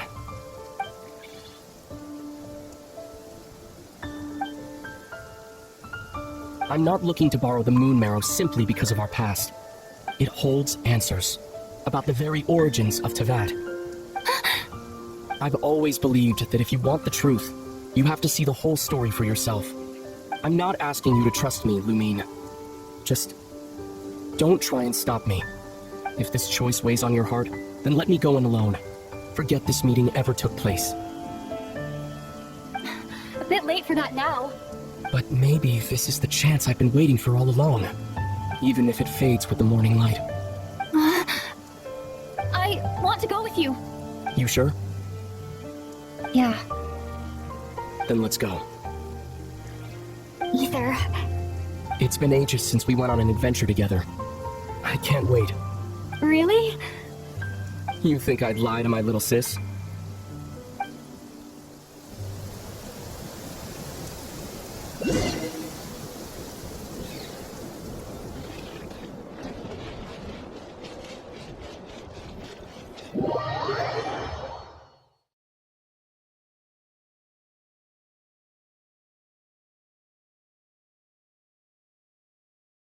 From what I understand, the path ahead is likely to be full of trials and challenges. A deterrence against intruders, and a test for those who truly seek entrance. Nah, I doubt the two of us will have any problems. I agree. Still, if we get separated, things could get tricky. Best we move together and watch each other's backs. Even the sound of your footsteps takes me right back. As a warrior, as a traveler, as my little sister. Looks like this is the first trial.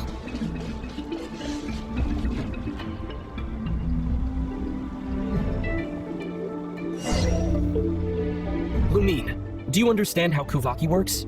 How it exacts force through push and pull? Let's see.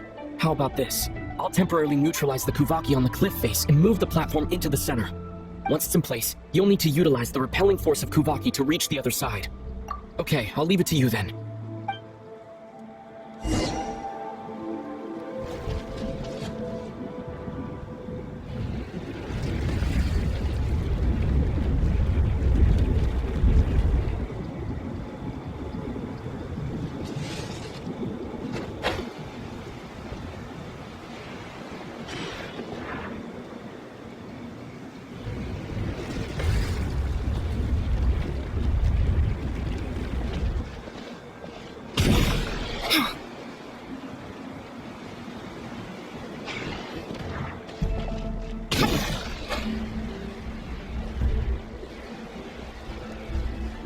This should help Aether get across.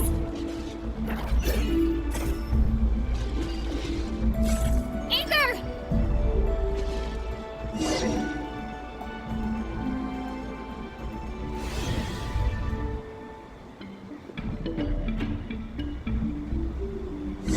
We make a pretty great team, huh? Just like the old days.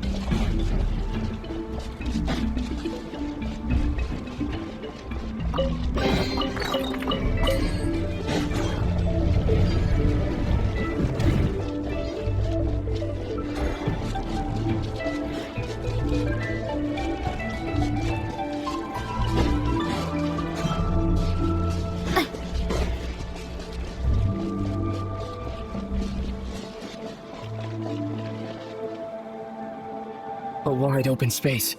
Must be in for a fight.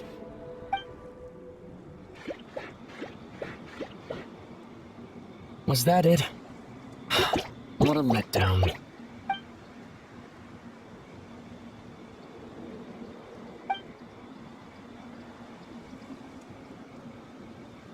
Lumine.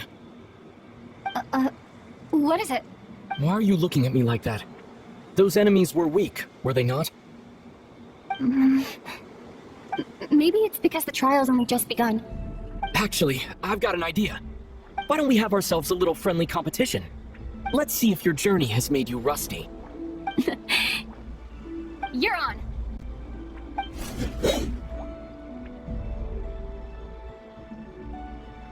I won't lose to you, Ether.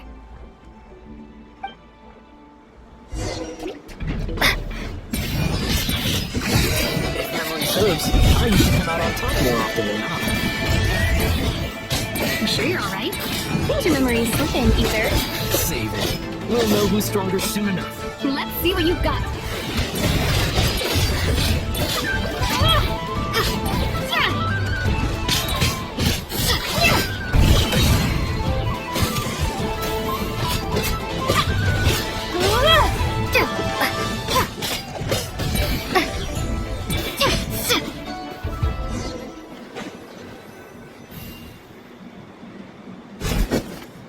Fine, you win. Didn't feel like you really wanted it anyway. Going all out in a place like this? Sounds like overkill to me.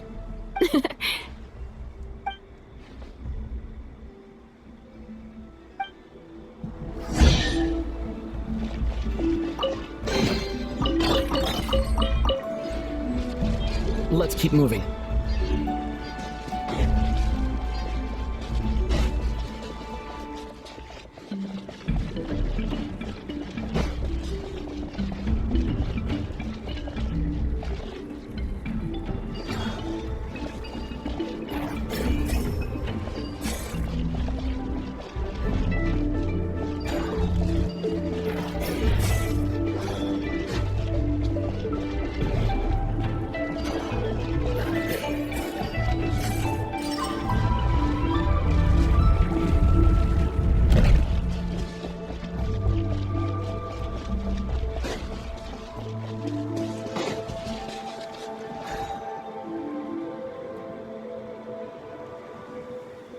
What is this place?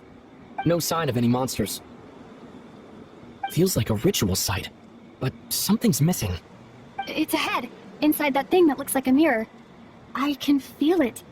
But maybe it's sealed within? Can you open it using Kuvaki? Apparently not. Do you think it might have something to do with the Frost Moon Scion's bloodline? Ether? If this is about strength of blood, what could possibly stop us?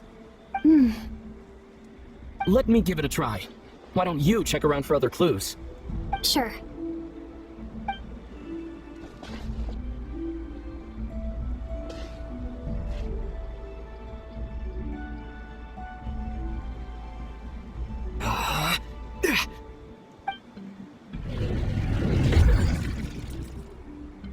Found it. This should do the trick. Okay.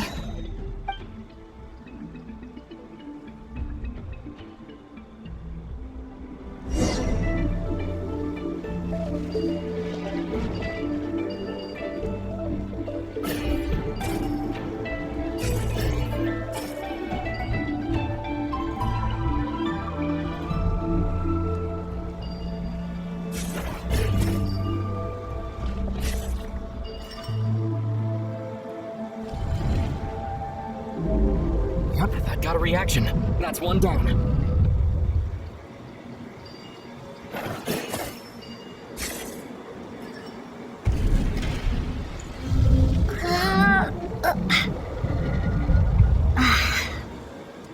Nicely done.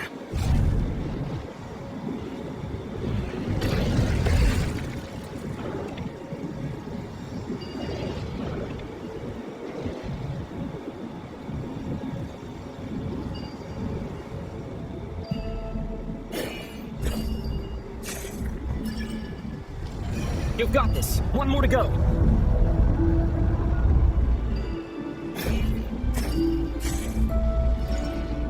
Good work, Lumine.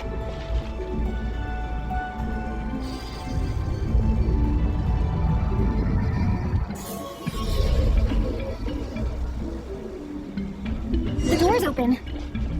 Come, we must be close.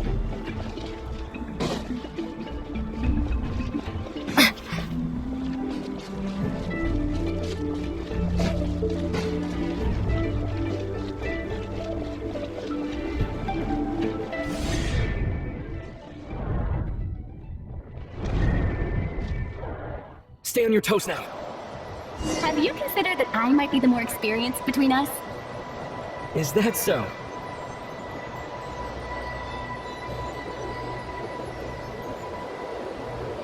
So, will you be heading off again after we're done here?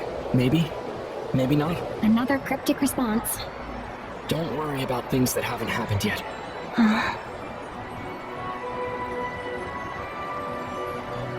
At the end of all this, what do you think we'll find? Whatever it is, we can handle it. What about the end of our journey? That's not something we need to worry about right now.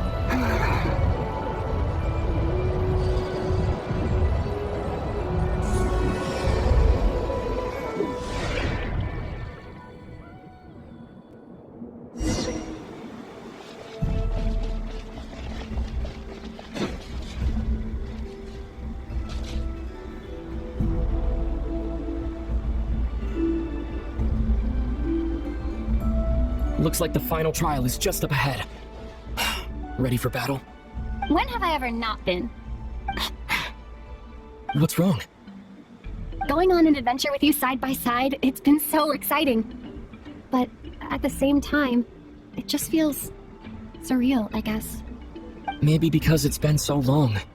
You know, this is only the second time we fought together since the day we both woke up in Teyvat.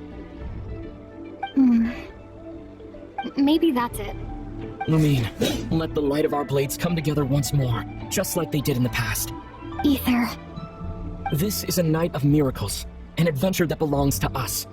Let's not weigh it down with worries and regrets. This is our adventure.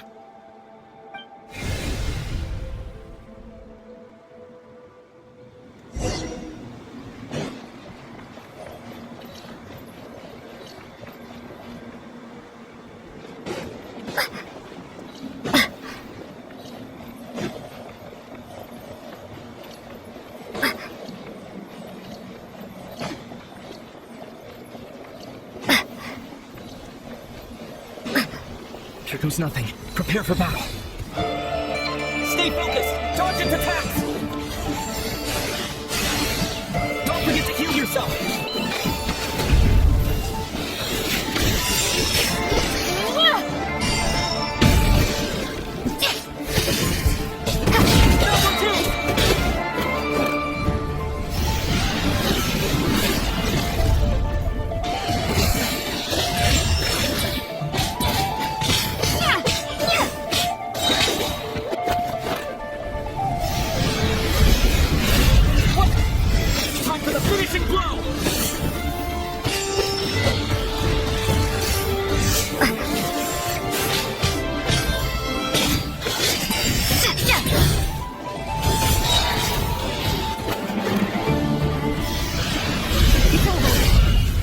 Nicely done! Flawless execution. Couldn't have pulled it off without your backup. Not too shabby at all. As for what you were saying, yes, I should have come to see you earlier. Or at the very least. Spent more time with me, going on adventures like this? Something like that. Instead of just running off and expecting you to follow my trail. Wait a sec. That's not an official apology, is it? That goes without saying. Come on, time to claim the treasure we came for.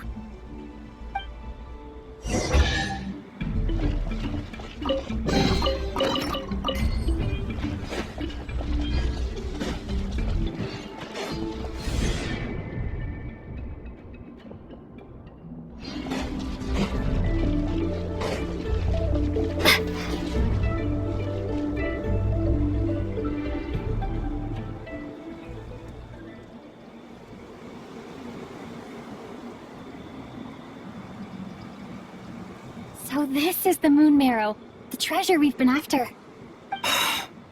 All right, go get it for me, Lumine. It belongs to me. What's wrong, Lumine? After everything we've just been through, you still don't trust me? Don't you want to know the truth too? Just like I do? Rest assured, I'll share the truth with you afterwards. Now go, bring it to me.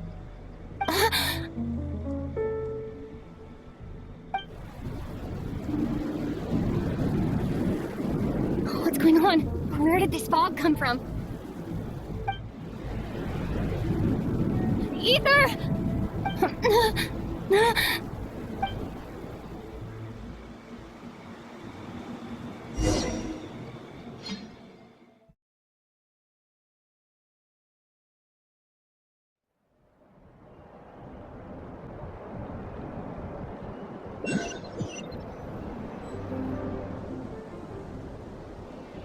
Ether!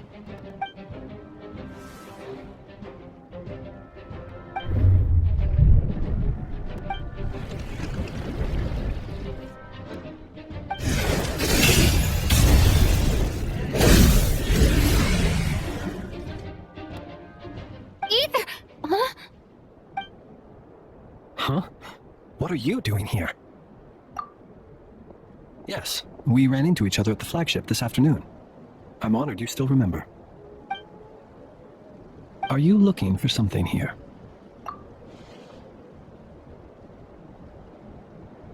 And you just happened to end up surrounded by the Wild Hunt.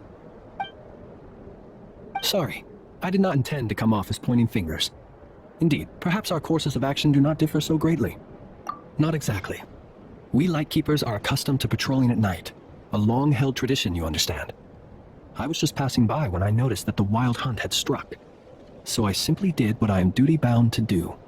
As a matter of fact, I just saw someone leaving in quite the hurry. Was that your companion?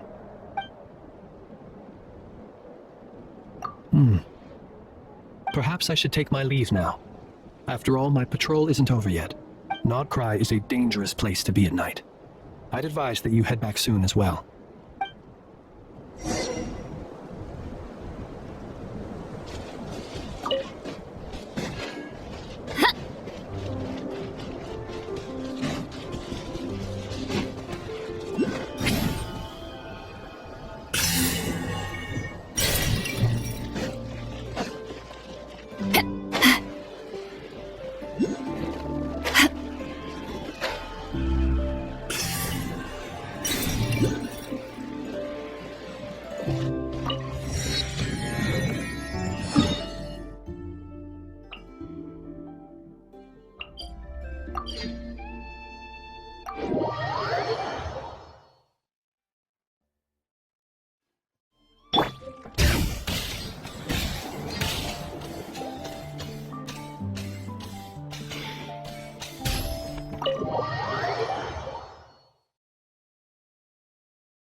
Paimon woke up and saw you were gone, so she made you a cup of berry juice to help you sleep. Her own secret recipe. When you get back, drink it up and go get yourself some rest.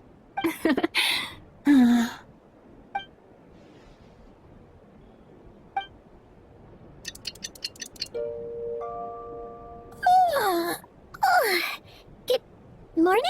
It now still counts as morning. When did you get back last night? Did you sleep well? Good to hear. So, where'd you wander off to on your midnight stroll? Anything interesting to see in Nodcry at night? Oh, really? Come on, don't leave Paimon hanging. All right. Guess we'll have to feed your stomach before we feed Paimon's curiosity. Let's go grab something to eat while we talk.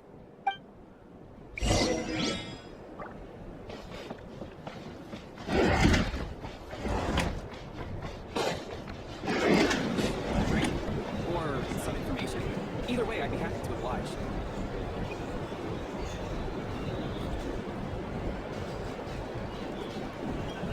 Yeah, this is just the best, huh? Free food, free lodgings. This park is bred for life material, that's for sure. Hey, did you hear what happened? Hear about what? You know, all that commotion over at the Frost Moon Scions. Crazy, huh?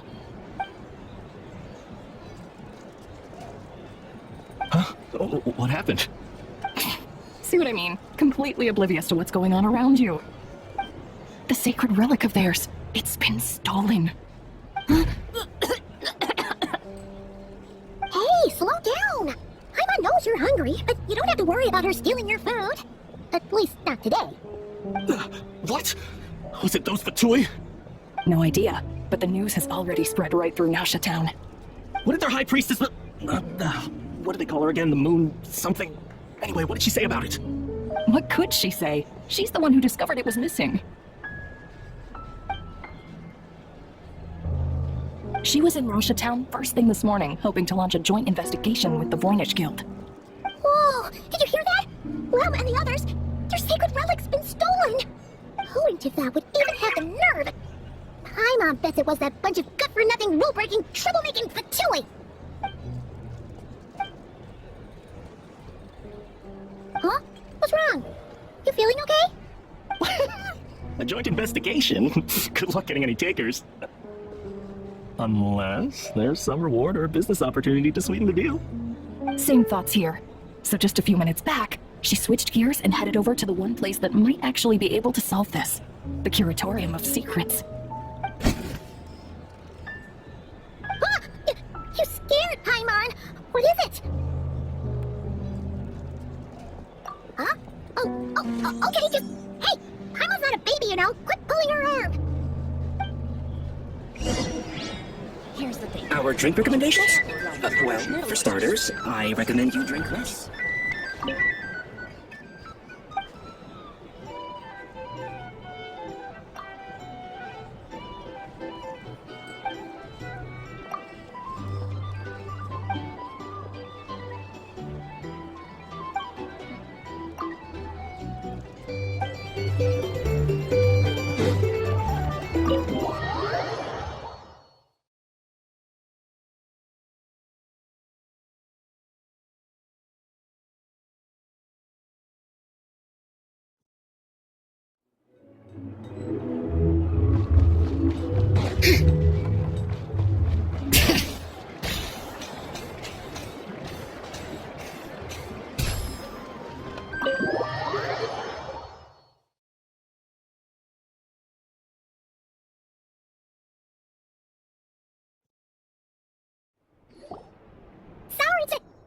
Huh? There's no one here. But didn't they just say Lauma came this way a few minutes ago? No one except for a cat watching over the front desk. Excuse meow? Are we supposed to check in here? No idea what that means. Is this Lauma's personal receptionist or something? Pretty sure she'd be the only person who could actually understand it.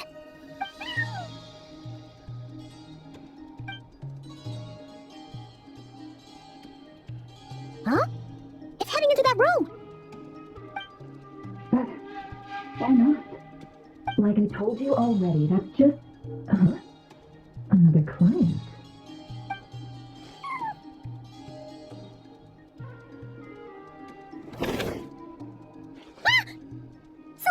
You were in this room the whole time? Something I can do for you? Traveler. Paimon. Oh, you're acquainted then? Yes, they visited Hisi Island yesterday. We had dinner together. Allow me to introduce you. Traveler, Paimon. This is Nefer, boss of the Curatorium of Secrets. Pleasure to meet you. They are travelers who arrived in Nodcry just yesterday. Greeted by the birds and beasts of this land, they are kind-hearted souls who walk in the moonlight's glow.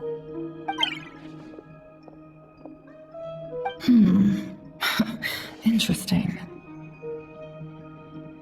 Thank you, Lauma, but you need not have introduced them.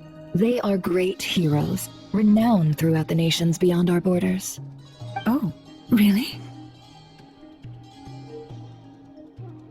Do not forget, I deal in information. Just because most people in Nodcry pay scant attention to foreign affairs, that does not mean the same goes for the Curatorium of Secrets. They're the heroes everyone was talking about before.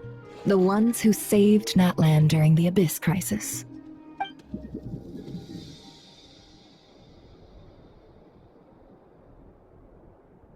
I I see. We Frostmoon Scions seldom leave our domain, so I had not heard of your heroic deeds. Please, forgive my ignorance. It's no big deal. We were hoping to keep a low profile anyway. If we had to list all of our titles and good deeds, we'd be talking till sundown, and then some. Huh? What's wrong? Still not feeling great? So, what brings you both to the curatorium today? Oh, so basically, we were just eating when we overheard people talking about how the Frostmoon Scion's relic had been stolen, and then she dragged Paimon over here. I see. Ah, I see. So you came over here because you were worried about Lauma. A combination truly befitting of great heroes. Strong at arms and pure of heart. In that case, Lauma, I've got a suggestion. Why not ask these battle-hardened heroes to take the commission for you? Honestly, it's a little beyond the means of such a modest establishment as ours. Your modest establishment? Unable to handle a commission? You just don't want to take it, do you? You're right. I do not. What kind of commission is this? Surely it's not to recover your stolen relic? Yes, that is it. Recovering the relic is both my duty as a moon chanter and a step toward fulfilling the promise I made the Traveler, to help uncover the truth of the past. But Nefer has already declined our commission multiple times. And yet, just as it always has, the moon will continue to illuminate the sky above the curatorium. Come night or day, may the moon goddess keep you. Enough of that.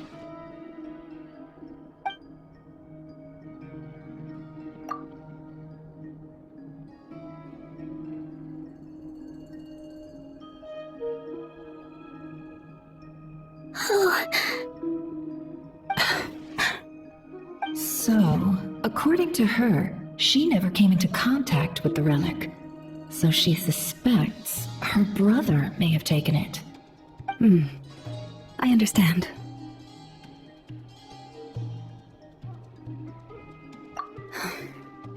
The Frostmoon Scion's secret chamber has remained hidden from the world for generations. But the reason outsiders are forbidden entry is not only to prevent theft. Within the chamber lie ancient trials, challenges designed to test the worthiness of those who enter. To intrude without rightful cause is a most perilous act indeed. So please, don't be too hard on yourself. The fact that you made it through those trials proves your right to stand before the relic. To put it simply, the Moon Marrow itself has deemed you worthy. No. Your honesty tells me everything. You never sought to take the Moon Marrow for yourself. As for what happened at the end, I suspect the chamber's protection mechanism may have been activated. Among those who entered the final chamber, there was either someone with impure intent, or else an abyssal presence. The Abyss? Perhaps that's why, then. Either way, the Moon Marrow was taken. And I believe you. So the problem remains the same. I need to recover our relic.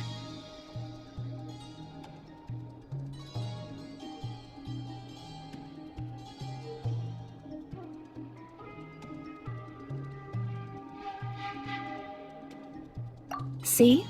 Didn't I tell you it would all work out in the end? But before everyone starts celebrating, forgive me for asking just one more thing. Are you absolutely sure your brother took the relic? What do you mean? Weren't they the only ones inside at the time? Who knows? Think about it.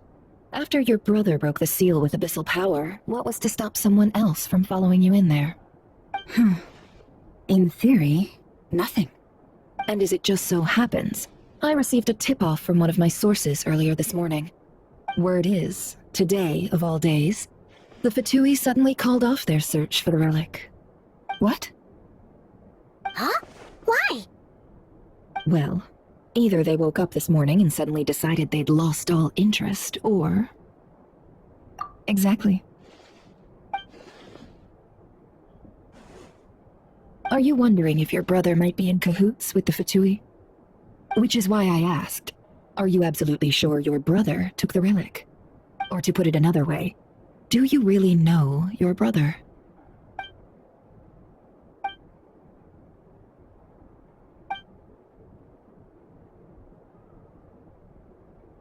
In other words, it's highly likely that the Fatui already have the moon marrow. So, basically, all we need to do is find our way into that Fatui research facility, and we should be able to get to the bottom of this, right? Congratulations, you found your answer. Looks like the Curatorium won't need to lift a finger this time. Well, Lauma, there we are. On behalf of our long-standing cooperation and the great hero by your side, I'll waive your consultation fee, but just this once. You're really not planning on helping us? I think I've helped more than enough already. If we're to stand any chance of infiltrating that facility, we'll need the help of a specialist. Just so you don't get the wrong idea, let me make myself crystal clear. The Curatorium of Secrets has always striven to abide by a policy of strict neutrality. We do not take sides with any faction in Nodcry. I cannot help the leader of the Frostmoon Scions sneak into a Fatui facility. That would make me their enemy. When one of their harbingers asked me to help them infiltrate your territory, I gave them the same answer. No. All right, I understand. But I do have one final request. I promise it's my last. It had better be. No matter who it is, I want you to help us persuade the next person who walks through that door to join us. What is she up to? You're that desperate for help? What if it's a member of the Fatui? It doesn't matter. You're welcome to tell them everything, even about our plans to infiltrate the Experimental Design Bureau.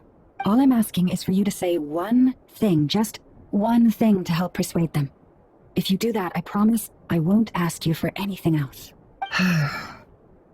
Made up your mind? Fine. Fine, I'll play along with your little game.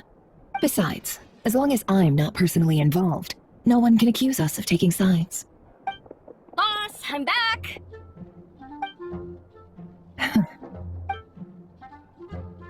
You won't believe the luck I've been having today. Remember you sent me to find that runaway cat, yeah? And you said I'd only be back after dark? Well, guess what? Right after I left the house, this big ibis flew over and the missing cat was right in its claws. And once it got close, it loosened its grip and...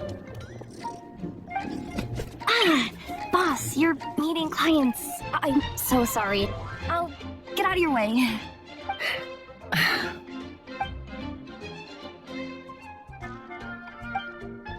Yehoda, dear. Come here. Huh? Me? Is something the matter? Oh, hi there. My dear Yehoda, I have a request. Yikes! Why does the boss sound so scary? Did I do something wrong? Would you be so kind as to accompany these 3 delightful clients of ours and help them infiltrate the Fatui's Kuvaki Experimental Design Bureau? What is going on here? Boss usually just says things like, hey, go do this, or you, go take care of that. Why is she being so scarily polite?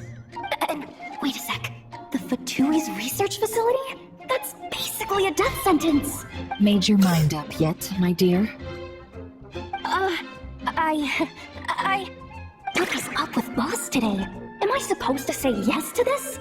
Or maybe it's because the mission's too risky, so she's actually looking out for me? Why is everyone looking at me like that? Is this some kind of test? I can't let the boss down. Can I? Have you made up your mind? That's... Sure, why not? Really? You really don't mind helping us? Huh? Oh, yes. I mean, no. Of course, I guess I do. Oh, thanks so much! We owe you big time! On behalf of the Frostmoon Scions, too, thank you, Yehoda, for your help. What the? Seriously, what just happened? Why does the boss look so fed up? Oh no, was I supposed to turn them down? All that mentoring, time spent teaching her how to deal with different factions. In one ear and out the other. Never. You got what you wanted. You promised that was it. I know this goes against your principles. I won't forget the favor. Trying to get me to change my mind now? Of course not. I just wanted to say thank you. So, thank you. Oh. Yehoda, we'll leave the planning to you. Let's discuss the details elsewhere. Huh? Oh, okay. Oh, what have I got myself into? Oh, by the way, Yehoda, before you go, What is it, boss? you're fired. Huh? Effective immediately. As in, this exact moment. The curatorium will take you back, of course, but only once you've completed this commission for our 3 clients. What? Is there some issue? Well, here's the upside. Without me taking a cut from your commission, you'll earn more. Seriously? Can someone explain what's going on here?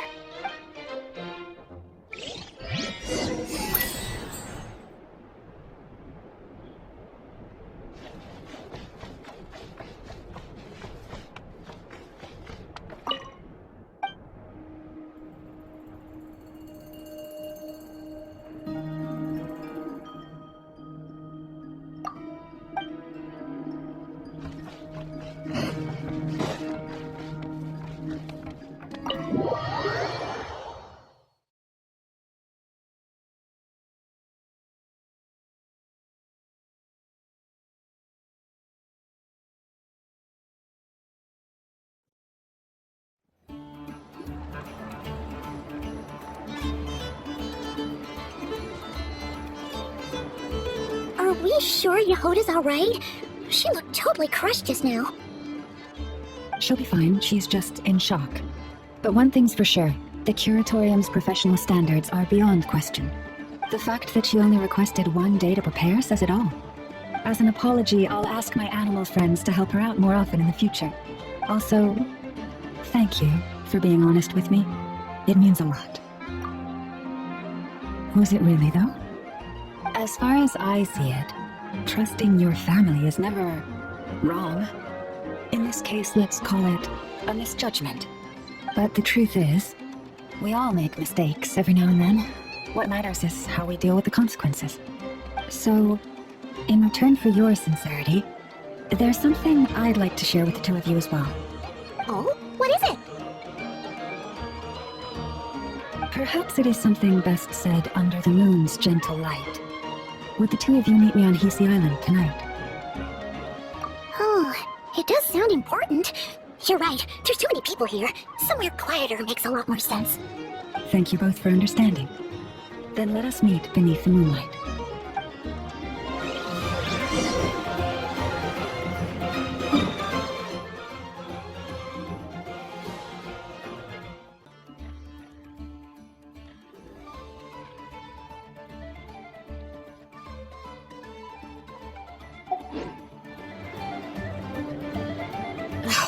The poor just died again? I was watering it every day. Don't tell me I overdid it this time.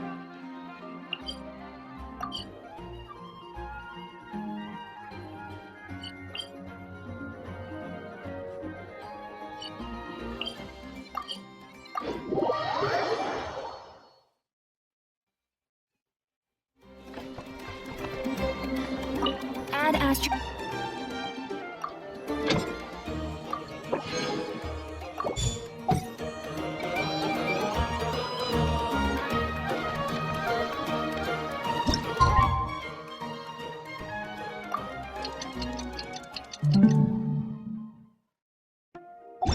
It's about time, and the moon's already up. Let's head over to the place we agreed to meet Lauma.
Dang it!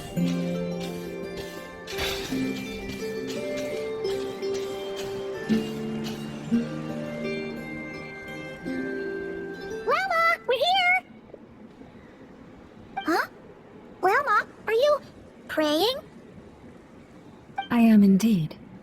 For the moment I was born, my people exclaimed, "Behold, eyes like the moonlit tide, antlers like the crescent moon, and blood that glimmers silver as the moon's reflection." From as far back as I can remember, I was revered as the Frost Moon's emissary and the Moontide Maiden. The first words I ever learned were prayers to the Frost Moon. The first gestures, those of our sacred rites. Wow, that must have been tough. Back then, I didn't know any better. It all just seemed so natural. The Frost Moon Scion's bloodline has long since begun to run thin. Nowadays, even those of us with antlers are few and far between, let alone those attuned to the power of Kuvaki. But I...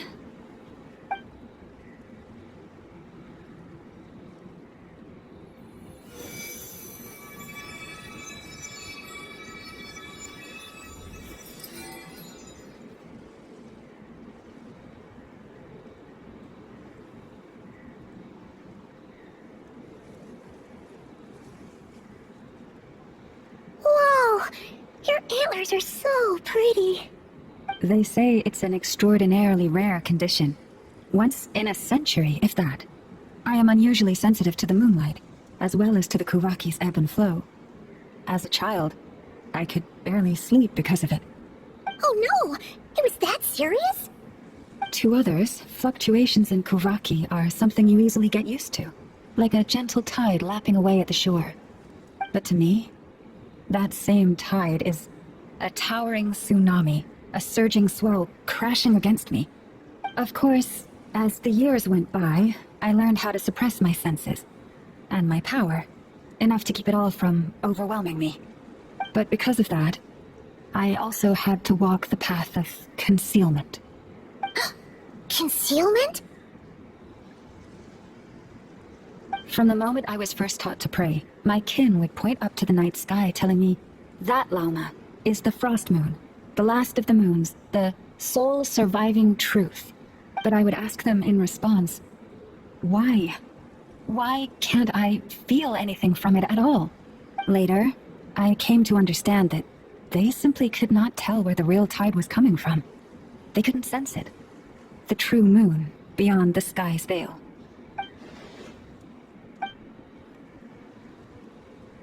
The moon is false. I reached that conclusion long ago. But there was no one I could tell, not a single soul. At least, not until now. Am I the one who's wrong? Is it the moon that is false, or my own senses? I asked myself such questions time and time again.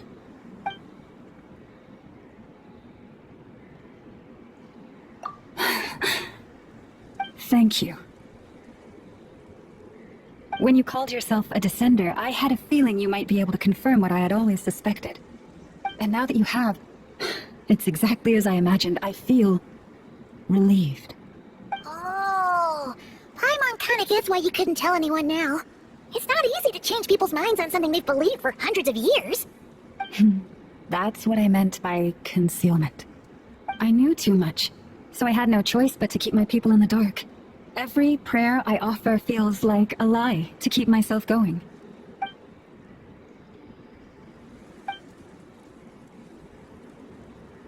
You've already met our Kutar, haven't you? Huh? When was that?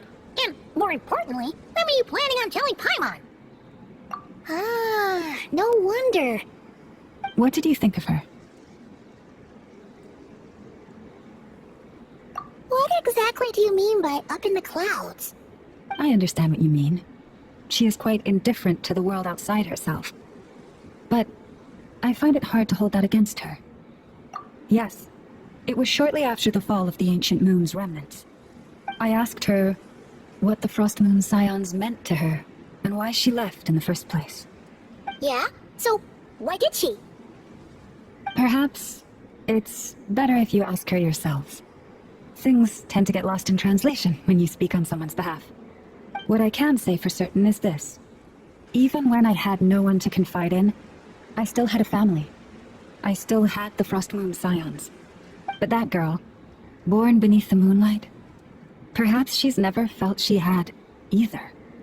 The truth is, though, she might have had it all, if only the Frostmoon Scions hadn't let her down.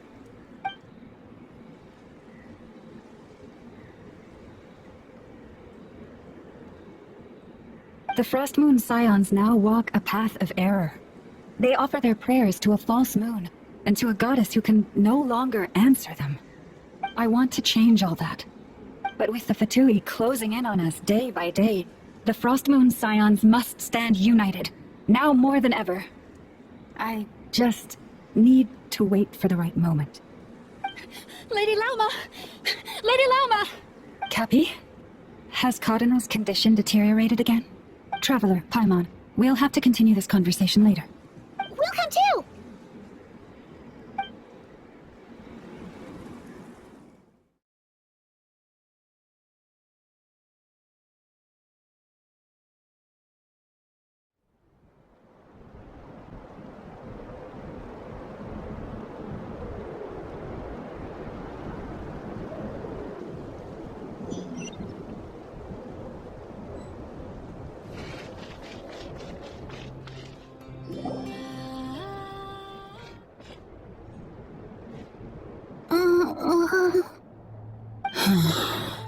Why?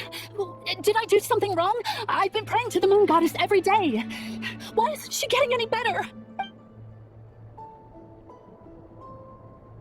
Cappy, I need you to wait outside. I'm about to start her treatment.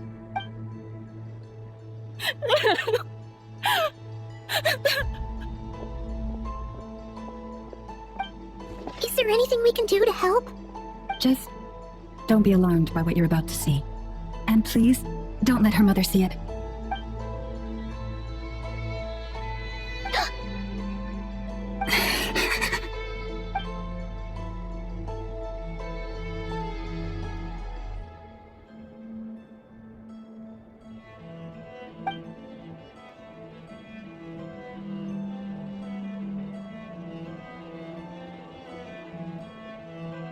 Shh, please.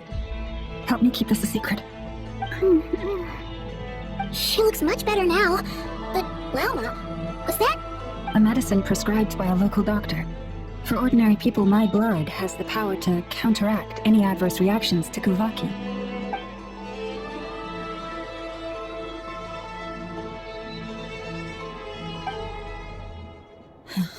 So, now you know another of my little secrets.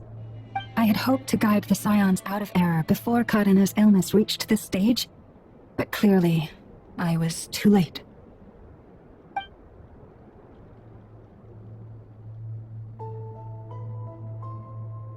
My life is as hidden from sight as the far side of the moon. Yet people only look to the bright side for guidance. If the day ever came when the two sides were reversed, could they truly accept it?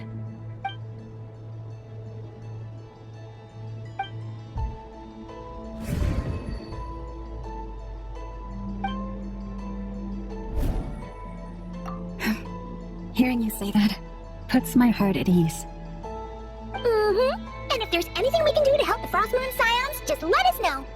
Our priority right now is reclaiming our relic from the Fatui. But I now understand that the day I will tell everyone the truth is no longer far off.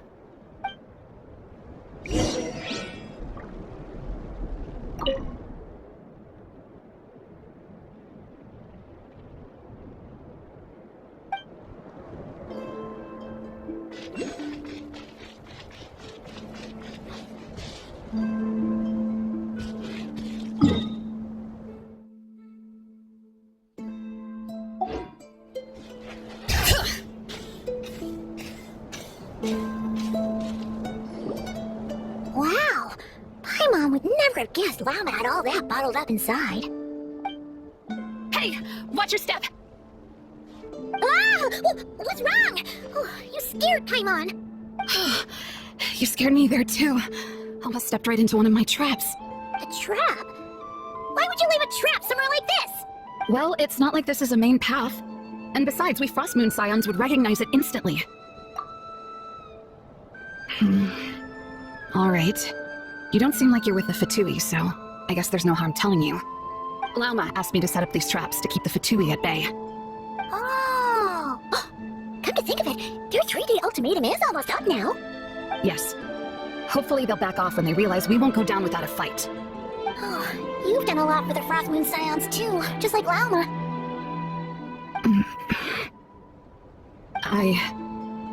Philomena?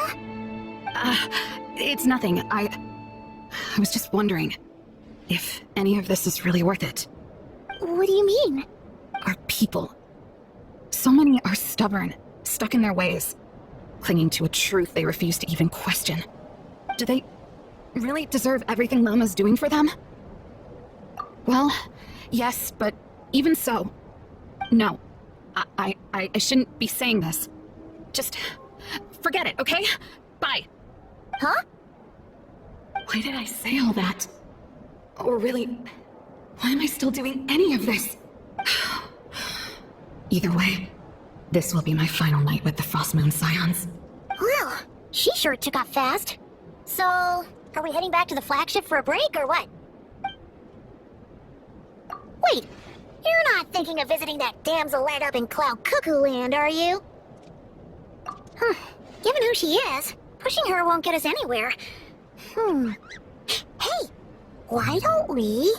Let's bring her something tasty. If she doesn't want to talk, we'll have to win her over with food. Hey, no harm in trying. At the very least, it shows we're trying to be friendly. Let's see. How about an F's 9.12 out of 10 berries and fried meat, the Frost Moon Scion's boon of the day, and one of your signature dishes. Your choice. Should be a good mix of meat and veggies. There's bound to be something she likes.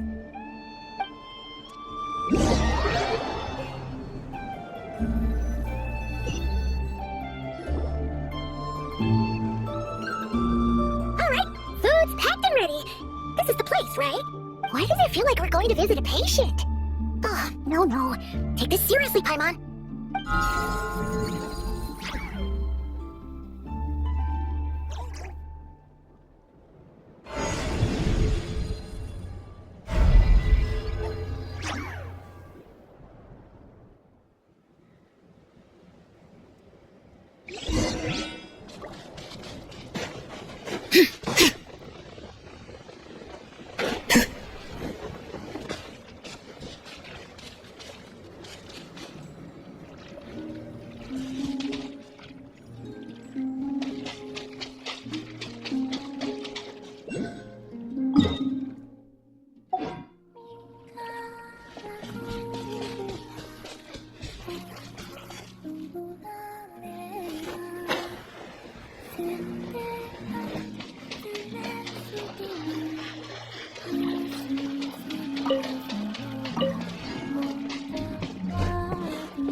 Remind me, who are you again?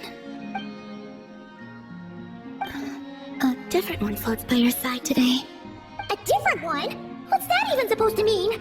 Ugh, there goes Paimon's perfect conversation starter. Hi there! Paimon is Paimon, and this is the Traveler.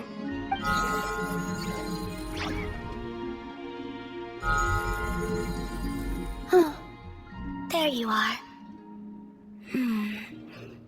Between the two, I suppose you're cuter. Wait, what do you mean Paimon's less cute than that floaty thing? Call him Bina. What is it? What's your favorite kind of food? Is this a treat? Or an offering? Let's go with treat. Anyway, this is all the traveler's cooking, so please, help yourself.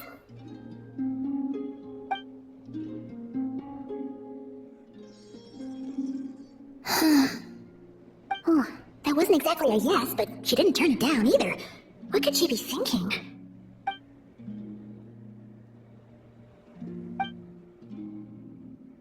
So, what do you want to ask? Hey, she's actually playing along! Quick, now's our shot! You know the moon in the sky isn't real, don't you? I know there is only one moon in the sky.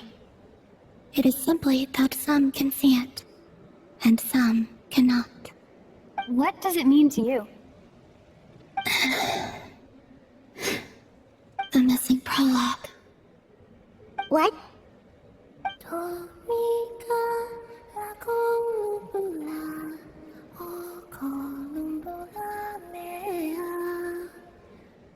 Huh? What does that mean?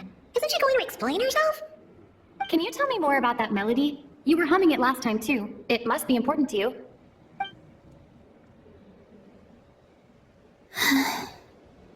It is all I remember from the moment of my birth. A melody. A few lines of lyrics. Like a lullaby from a foggy dream. Oh, so who was singing it? I do not know. I have nothing else. Just that song. Huh? And the Frost Moon Scions who found me. They had nothing either, but hope. Before I even knew what was happening, they were already calling me their goddess. And I had no reason to decline. Like two lost infants unknowingly exchanged, I adopted their faith. And in return, they adopted me. But my adoption drops you into the story halfway through. What came before was scribbled onto the wrong pages, never even bound into the book. That sense of something missing only served to nurture their greed and doubt. And thus, I came to realize that this place was never truly my home. Greed and doubt? Oh, Moon Goddess, forge weapons for us, drive out our enemies, and expand our lands. Oh, Moon Goddess, heal our wounds, ease our suffering, grant us strength. They asked for everything, and I obliged. Until the day came when no answer could be given. If mortals can turn to the gods when they are powerless, then who do the gods turn to when they have nothing left to give? You've got Paimon there. In those days, the Frost Moon Scions cared more for faith than for truth. Reality rewrote the sky in words I could not understand. I did not want to read a tampered version, so I simply stopped looking. The real beginning of my story lies up there, on the moon, forever beyond my reach. Like a message carved for blind hands, sealed away where no fingers can find it. Huh. So that's how it is.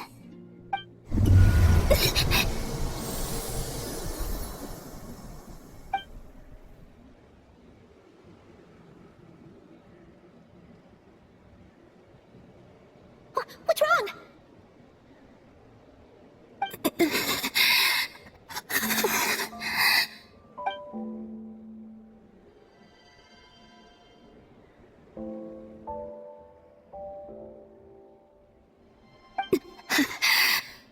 You should go. What, now? But you really don't look well. Did something just happen? Is there anything we can do to help? No. Aside from answers, I have nothing else to give you in return. This is the price of running away from home a second time. Running away from home?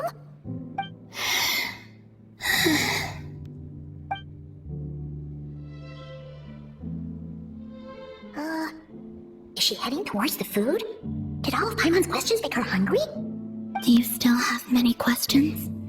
I know I should offer more in return for your kindness, but I'm feeling a little worn out. Oh, we're so sorry about that. But Tsaritsa was right. Freedom always comes with a price. She said I could treat the Fatui as a second family, a second home. But in the end, they were no different. All they wanted in truth was my power as the moon goddess. I'd rather not dwell on such unhappy memories.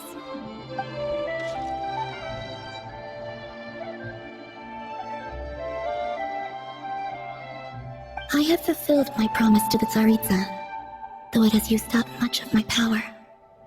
So you see, this has nothing to do with betrayal. So, you're just staying here for now, resting and recovering your strength?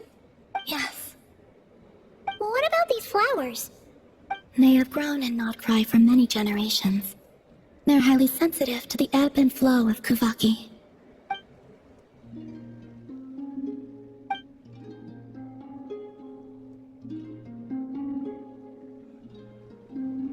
At times, I thought about using that relic the Frost Moon Scions had hidden away.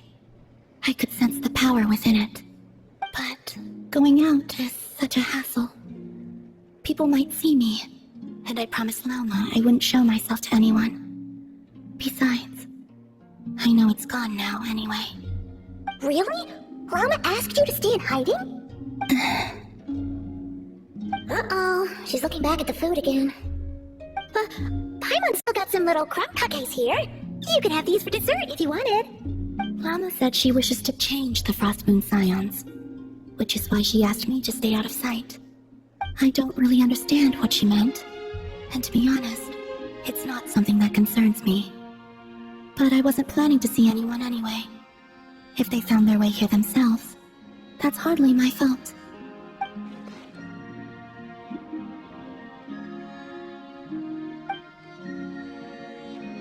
Lauma, the Maiden of the Grove. She is quite unlike any Frost Moon Scion I've ever met before. After hearing my story, she actually apologized for how the Frost Moon Scions treated me back then. She told us she feels like she's been living on the far side of the moon. Is that so? I actually got the opposite impression. She's been keeping her true power hidden away, afraid that people might be dazzled by its brilliance, and that they'd no longer be willing to look her way.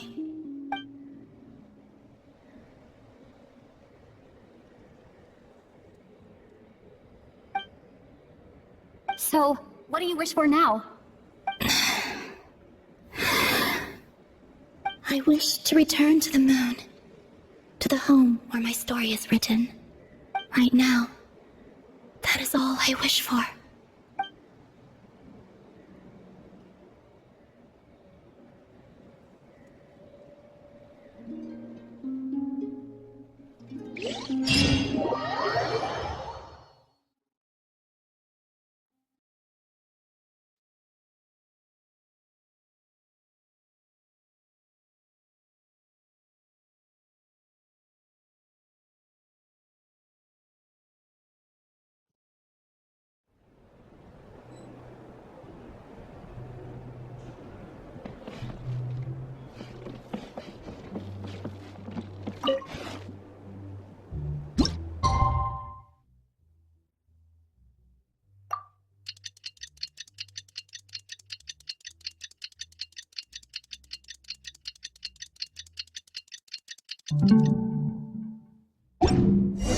Tonight's the night we infiltrate the Fatui's Experimental Design Bureau. Come on, we better go meet up with the others.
You're here by yourself, Llama. Where's Yehoda? I haven't seen her. Seriously? Don't tell Paimon she's ditched us on our first mission together. I don't believe so. Nefer and I have our differences, but that shouldn't interfere with our shared objective. Recovering the relic is my duty. But as far as she's concerned, there's plenty to gain here too. In Notcry, it's common knowledge that the Curatorium has a nose for profit and opportunity. The same way aphids flit from flower to flower in a never-ending quest to make honey. Huh. Sounds like you know her pretty well.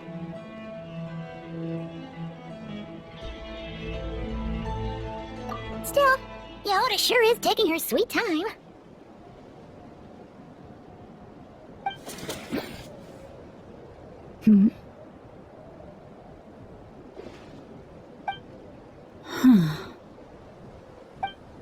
I believe we may have misjudged and underestimated Miss Yehoda. Huh? What do you mean? As a former employee of the Curatorium, I'm confident that she possesses both professionalism and integrity in ample measure. Huh? Huh? What was that noise? The sound of a wavering conscience, perhaps? Whoa! Something just fell down! Hello, everybody! What kind of an entrance is that? Wait a second. Have you been hiding nearby this whole time? Yeah. I was just, scouting things out from up high. Darn it. How did Jane Doe even notice me up there? I can't believe I'd only realized I'd run out of smoke bombs this morning. What if something goes wrong inside? How am I supposed to make a quick getaway now? Thought I could just hang back and wait for the clients to get cold feet. But nope, turns out they're all completely fearless. Don't they know how scary the Fatui are? Really sorry everyone. Truth is, just as I was heading out this morning, I discovered I'd run out of a super important, completely essential, absolutely indispensable piece of equipment. So, what are we gonna do? Well, as I see it, there are two options. Plan A is, we take a detour to Nasha Town to restock, though who knows if any shops will still be open this late. Plan B is, we call it quits right here, disband the team, and I'll go home. My place is only like a 10-minute walk from here, so... Personally, I vote Plan B. Bada bing, bada boom, maximum efficiency, minimal effort. Don't try to solve your problems by running away. Not a fan of either? Then I guess our only option is to fall back on Plan J. That's J for Yehoda, by the way. Why didn't you just tell us that was an option in the first place? Come on, that would have totally ruined the surprise. Boss pulls this trick all the time, and it's always the clueless ones who end up praising her to the skies. Feels like you just threw shade at a whole lot of people. I have faith in your professionalism, Yehoda. You don't need those flashy tricks. Your abilities alone are more than enough to earn our respect. Huh, this Jane Doe sure has an eye for talent. Speaking of which, maybe it's time I started calling her something nicer? You really mean that, Jane? Laumado? I do. I'll tell you what, it's not every day you get to work alongside such considerate clients. I have a feeling we're gonna make a great team. Plan J is this. We find our way in through the freight access on the facility's east side. It's tucked away from view, and security's lighter at night. I've prepared some special gadgets too, so we should be ready for anything. If we want this to go without a hitch, we'll need to work together every step of the way. So everyone, stick close behind me. Now that finally sounds like a real bro talking. Hey, you saying I didn't before? Kinda, yeah. You... never mind. A top-tier treasure hunter like me never lets the naysayers get to her. Alright, let's go over what we agreed on yesterday. The goal of infiltrating the Kuvaki Experimental Design Bureau is to locate and, if possible, recover the relic that the Fatui stole. We also need to figure out why they built the facility in the first place. I'm worried that they've set their sights on the ancient moon's remnants on Hisi Island too. Well, now that we've got a plan, time to get this show on the road.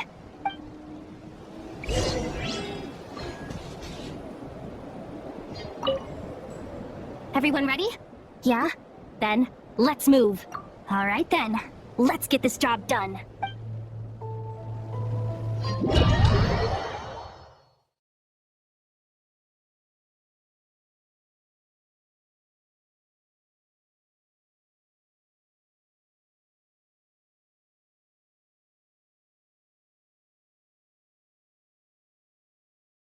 Go, go, go! But make sure you stick to the side.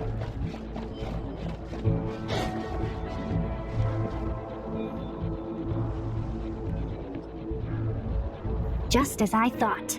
There's a gate controlling access from the outside. Good thing I brought this keycard, huh? Well, technically I stole it. But no need to tell them that, right? Blame that chump who thought it was a good idea to get wasted at the flagship during work hours. Ooh, is it top level clearance? Of course, that goes without saying. Let me read it out loud for you.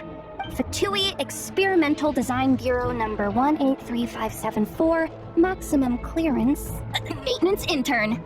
That doesn't sound very top level to Paimon. Never underestimate interns. Even the most legendary of thieves started out as rookie pickpockets, you know? Besides, if it wasn't for this person's selfless generosity, we wouldn't be able to just waltz in like this, would we? Feels like you're trying really hard to change the subject. Allow me to teach you the first rule of treasure hunting. First and foremost, use every resource at your disposal.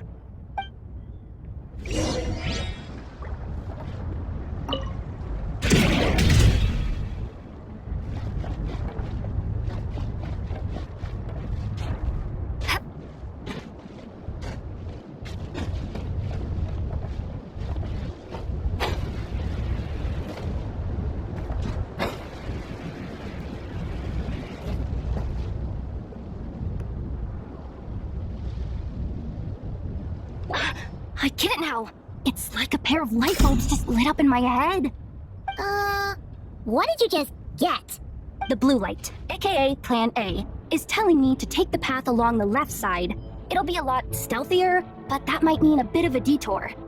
The red light, aka Plan B, is saying, just charge straight in, but that'll mean dealing with, like, a dozen sentry bots already powering up. Although, I might be able to switch them to training mode. Their attacks will be weaker, but we'll still be in for a fight. Can't you just put them in sleep mode? Hey, I told you, I'm just a maintenance intern. Give the new recruit some time and space to blossom, will ya? We're still pretty close to the entrance. Surely they'll call the whole thing off once they see what these bots can do. Anyway, I say we go with Plan B. Either way, I won't be doing any of the fighting, so the shorter route sounds good to me. If we can avoid fighting at this stage, we should. Plan J is to call it a night so we can all make it back to bed before sunrise. After all, the deeper we go, the more dangerous this is gonna get. So we might as well give up while we still can. Okay, here are the bosses. Just don't forget, whatever you do, don't let those recon bots spot you. Let's see.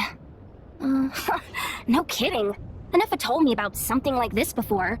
I can't believe that dumb robot actually helped me out for once. All you gotta do is this, and the recon bots will be reassigned to another position. That way, when it's time to move forward, the path will be clear.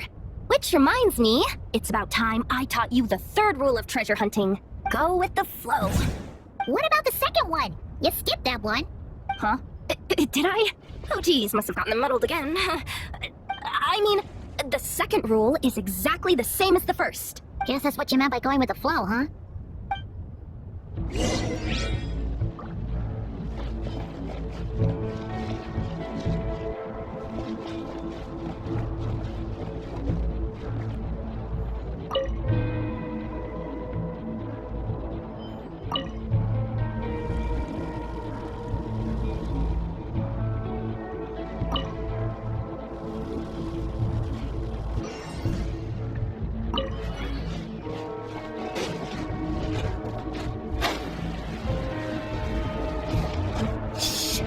Chatting while we're sneaking in.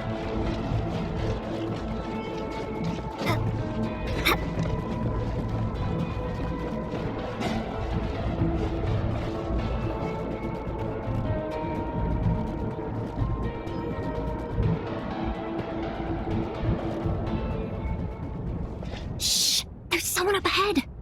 Has the lockdown been initiated? Move it, soldier! The cargo has already been transferred. The lockdown procedure is complete, Commander. That sector is now fully sealed. The night shift. Just our luck. Don't they usually handle deliveries during the daytime? There's not supposed to be anyone here. We've come this far already, and they're really trying their best. If I suggest backing out again, it's not gonna look good. Come on, Rain, think!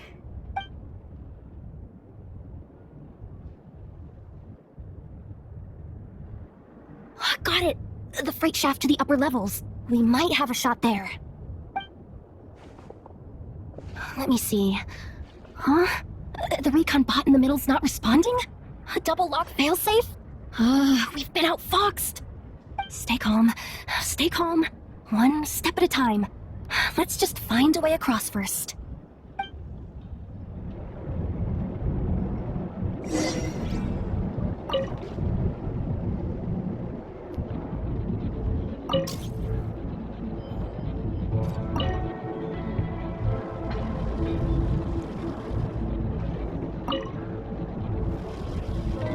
All set. Let's head down this way.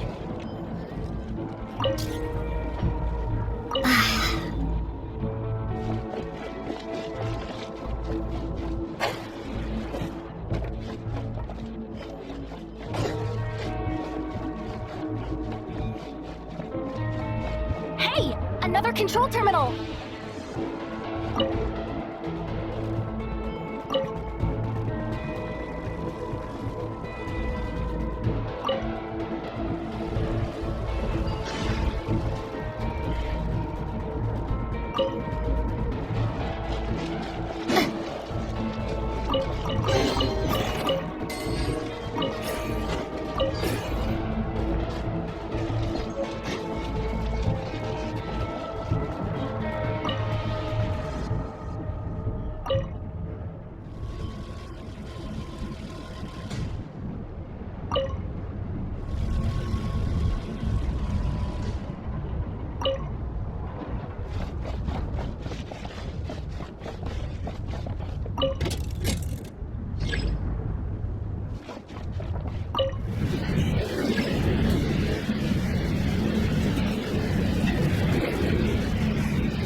No! There are guards here, too!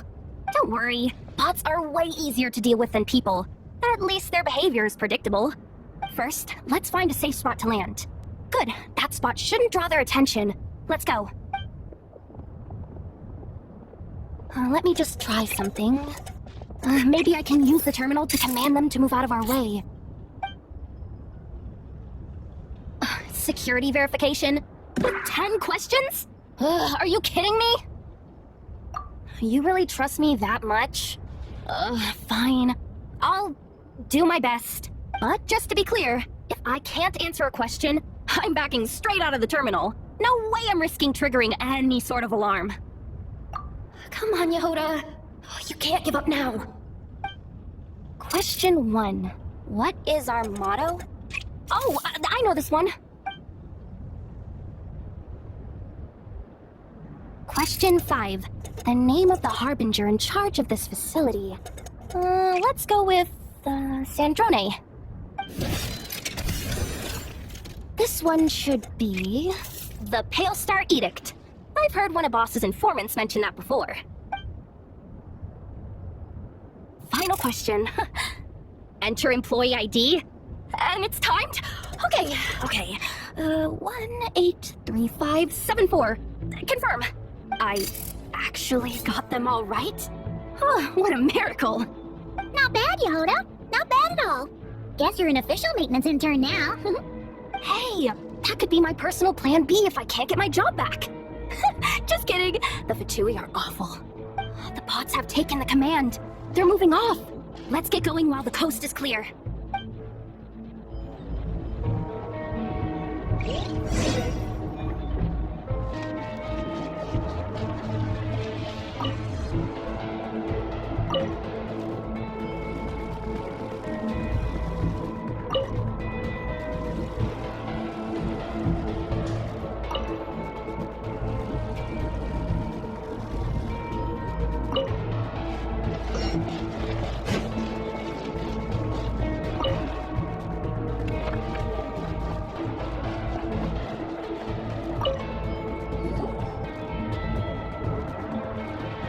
Didn't think they'd even cut off the supply of Kuvaki. They're being really cautious. If we can somehow divert some emergency power into the system, we might be able to force boot this thing. What do you mean by force boot? How do I explain this? It's like dumping a whole bucket of water into an empty pool, so that the little ducky gets to swim around again. You should probably just ask Aino instead. So, we just need to find that bucket of water, right? Paimon thought your explanation was great. Kinda adorable. In a childish sort of way. Hey, you could have just skipped that last part. Here, bucket, bucket, bucket! Where are you hiding? Judging from the concentration of Kuvaki, over there. Wow, you can sense that, Laumado? That's incredible.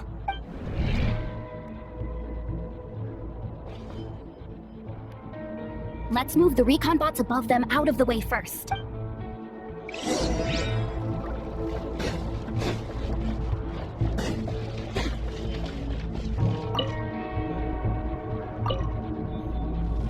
All right, that should keep the alarm from going off.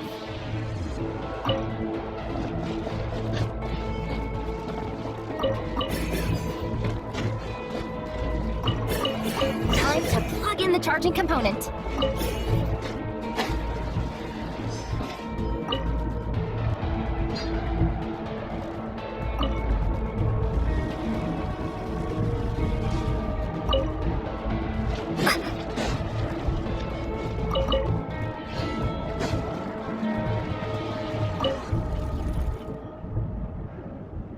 Up and running at last. Let's hope nothing else goes wrong. Please, everyone, step inside.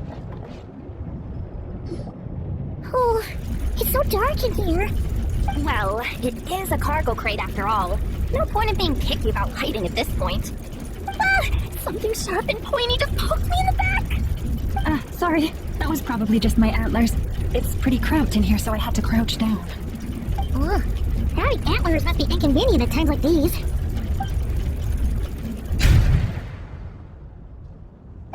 What's going on? Don't tell me something's gone wrong already. Looks like there was only enough juice in the emergency power supply to lift us this far up. Ugh, awkward. Am I gonna get docked for this? Based on the boss's policy of docking pay for every screw-up, No, wait a sec. I've already been fired. Doesn't look like it's moving again anytime soon.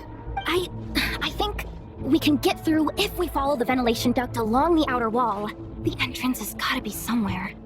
Don't worry, this was totally part of the plan.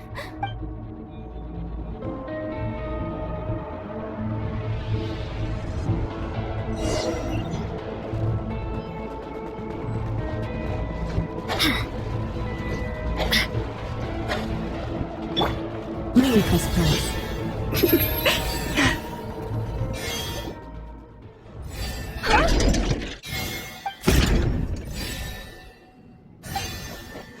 Yehoda? How'd you end up outside?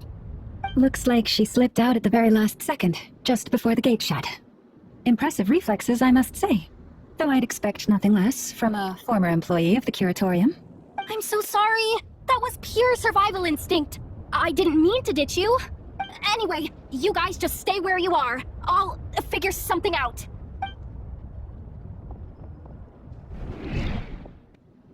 Hey, there's a terminal nearby. Hang tight! Can you hear me now? The duct security protocol has been triggered. The gate must have dropped when it detected a living presence. Wait, so we're trapped in here? I'm checking what I can do from this end. Watch out for the laser up ahead. What laser?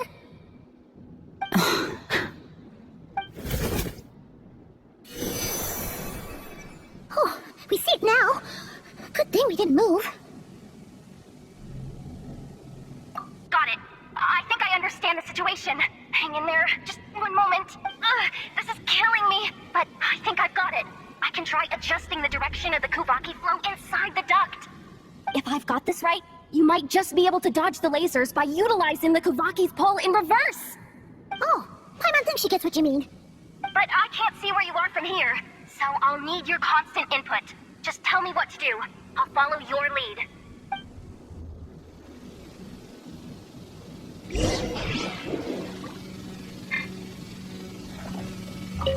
Okay. So, wanna grab dinner after our shift? Like this, right? How about the flagship? Too far. And besides, we're not exactly in with the locals.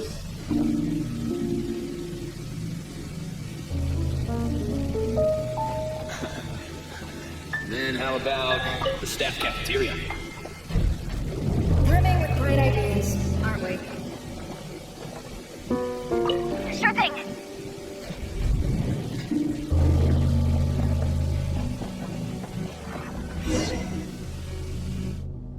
Oh, we made it to the other side. And all thanks to Yehoda. Well, but the gate hasn't opened. How's she gonna meet up with us? Yehoda! No irregularities detected in the duct. Confirm. Confirm. Confirm. Just confirm the command already, you useless excuse for a terminal. You piece of robo junk. You mindless pile of scrap. What the? Insufficient clearance?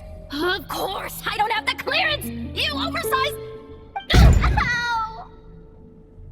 Go with the flow, Yehoda. Go with the flow. If the others make progress, that's great.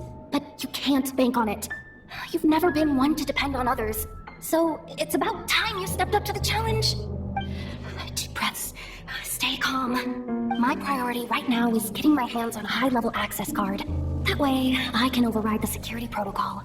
Senior maintenance staff. Only they can access the core sector. But hey, there's always someone careless enough to hide a spare key under the flower pot by the door. Which means there's a good chance there's a duplicate lying around somewhere in the control room. Even if I can't get into the control room myself, doesn't mean I can't rely on some external help. If I can take control of one of those guard bots, maybe I can use it to search for the access card. This is crazy, Yehoda! You're all alone. You've got nothing. And yet, you're charging ahead like fear's a foreign concept. Maybe that's exactly why. 'Cause I've got nothing left to lose! Confirm! Am I a genius? Oh, this feed's super clear! This is gonna be a piece of cake! Wait a second. This thing's not a guard bot. It's a janitor bot.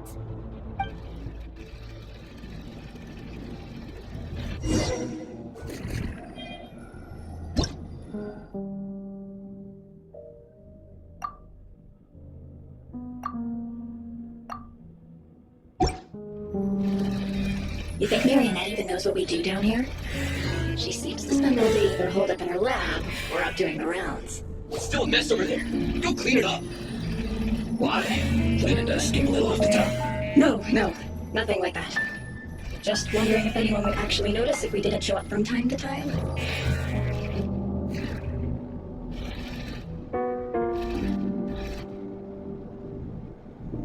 Let me see.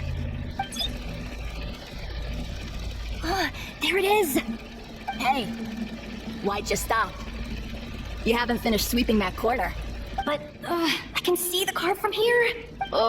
Guess I have no choice but to swallow my pride and stay in character for now. Sweep up the crumbs by my feet. Yeah, good luck with that. What are you gonna do when they ask for a progress report?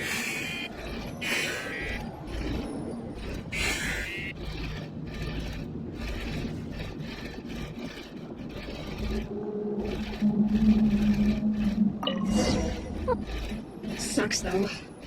Finally sent somewhere warmer than Snezhnaya, yet we barely get to see the outside world. Gotten rid of the dust behind the door yet?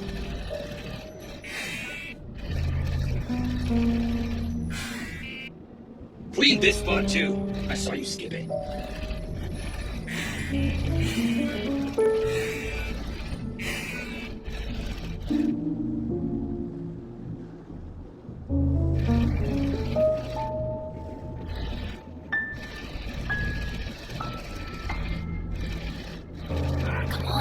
Where's that bot passage when you need it? There! The terminal's just ahead.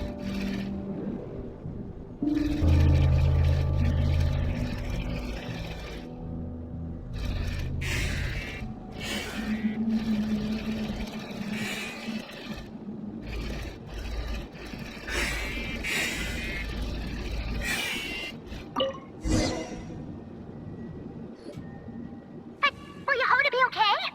Paimon! She said she'd use every resource at her disposal, so let's have some faith in her abilities.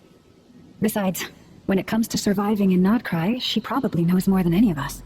So, they really do believe in me. But how long are we gonna have to stay here? Paimon doesn't want to get caught by the Fatui either. Does Paimon mean the two Fatui in that room?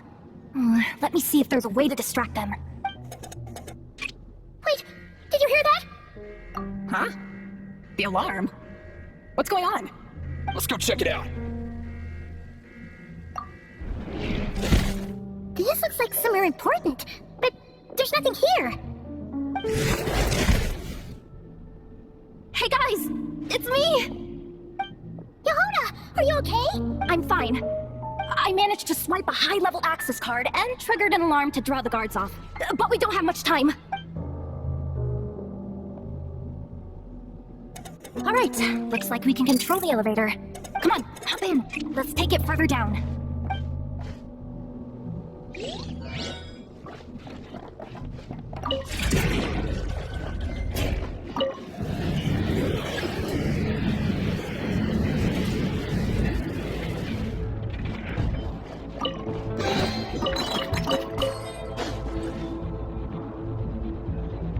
We should be able to use the terminal to move the drawbridge. Here's the access card. I'll keep watch while you handle the controls.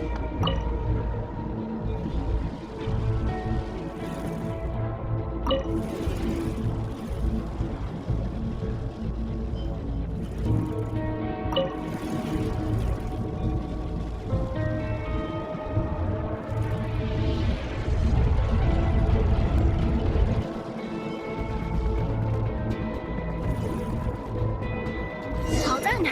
Let's keep moving.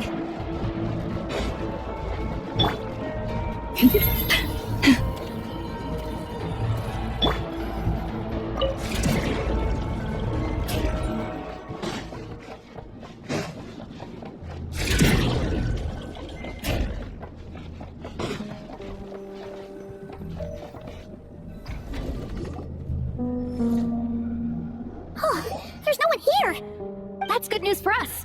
Let's head inside. Looks like a rest area for the Fatui's Aprishniki. Huh? The terminal's still on?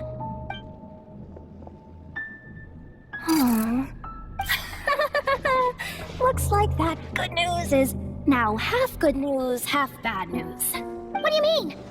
Well, it seems like that alarm I just triggered was so high level that even the guards in the rest area went to investigate. That's the good news, by the way. And what's the bad news? The bad news is that once they realize it was a false alarm, they're bound to circle back and check this floor. And then we're toast. So we've got to move fast here. If you need me to run a quick search, say the word. Analysis of Kuvaki extracted from the moon marrow suggests that it is suspected that there's a link between the Frost Moon Scion's hidden relic and the shattered remnants of the Eternal Moon. Come on, none of this is important right now. Access denied. You do not have permission to view this data? Even with a high-level access card? Who does have permission then? Good idea. Pulling it right away. Wow, what's with that huge hollow structure down below? That might just be it. Secluded, out of the way. Exactly the sort of place they might be keeping the relic. 264 pages! What is this, a novel? Can we just get to the end? I'm flipping through it as we speak. Kuvaki, a weapon. Seems like the Fatui and Snezhnaya are trying to harness the power of the Light Realm to build some kind of weapon. The target of which is, seriously, insufficient clearance? Again? Looks like that's about all our current clearance gives us access to. Based on what we know so far, it seems like the rest must be hidden inside that massive hollow beneath us. I could sense something beneath the water down there. Something unsettling. If they've gotten their hands on the moon marrow, odds are it's hidden down there too. And here I thought we were almost done. But nope, we're going deeper and deeper into the danger zone. Chin up, Yehoda. Once this job's done, you're buying yourself the biggest Nod-Crying hot dog in town. Deal's a deal.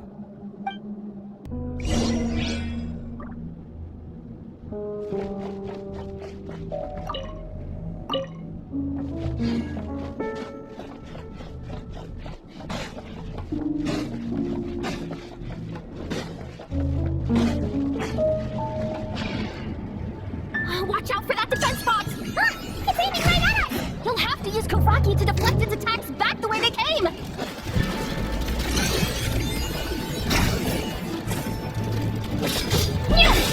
Water jet!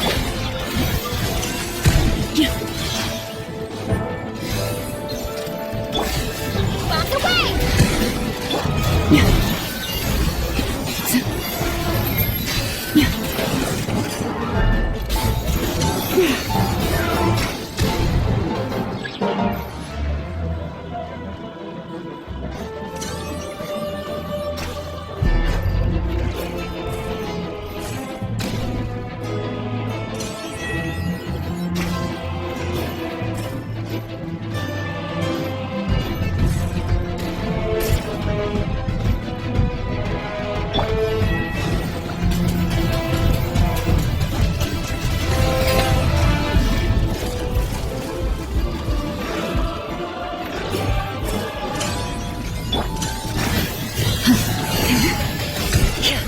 With one heart, we pray. Its attacks are getting faster!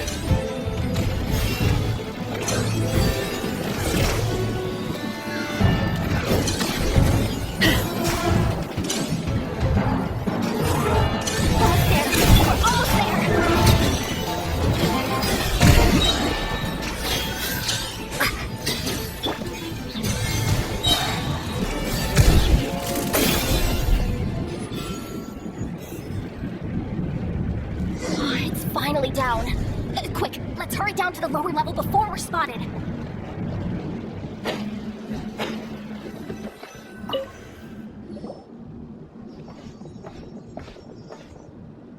That switch looks suspiciously obvious.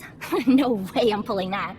But you guys, go ahead. Hey, you spotted it first. Shouldn't you be the one to pull it? Not a chance. I'm just the guide, remember?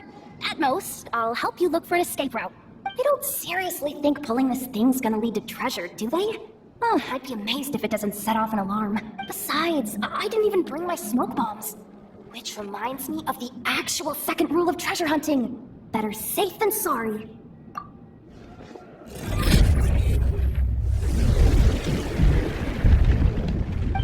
The ground, it's shaking.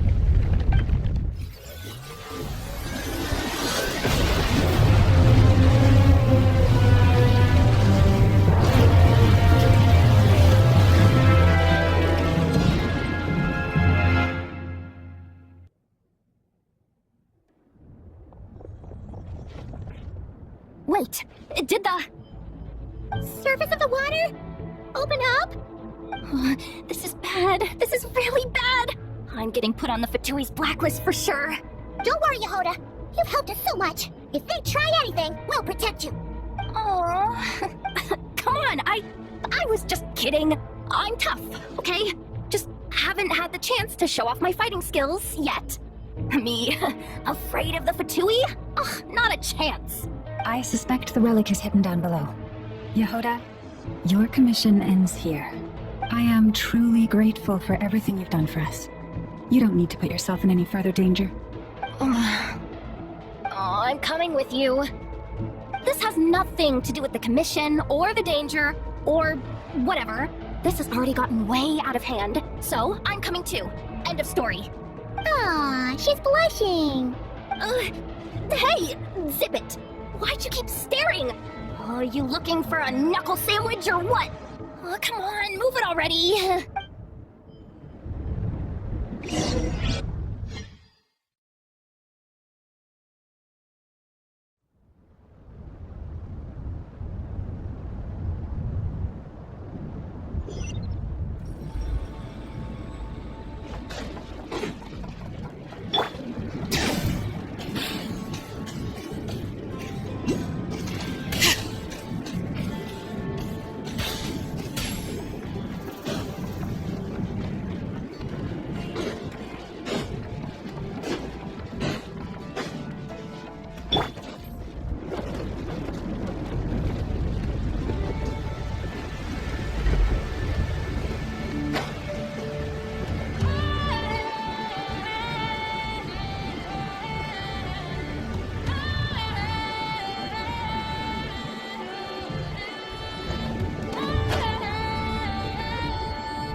Really deep down here. What is this place? We're standing on another fragment of the ancient moon's remnants. So this was the source of the Kuvaki I sensed earlier. Wait, what? So the Fatui had it hidden underwater this whole time? This gigantic thing? Yehoda, you've been kind of quiet since we got down here. What? Me? Have I? It's nothing. Really? We're doomed. How are we even supposed to get back up from here? Oh, my grappling hook's not nearly long enough. And if someone spots us here after all that commotion, we'll be sitting ducks. Oh no! That door's opening! Please don't say it's the Fatui! No, please, no! We finally made it here, and we're so close to getting the job done! I didn't risk my neck just to die before I've even had a chance to spend my reward!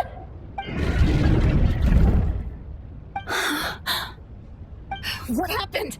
Why did the underwater barrier open? How could this be? Huh?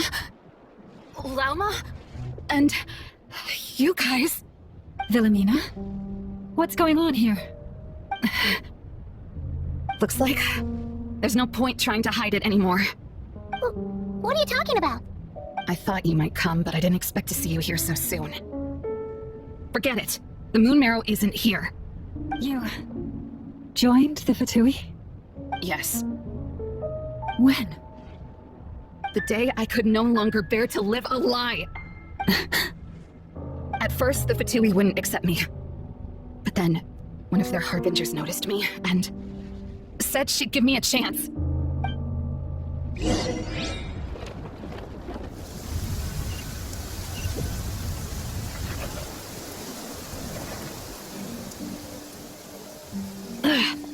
I've lost them again. That harbinger told me to follow the blonde traveler who might visit the Frostmoon Scions. Easier said than done, though.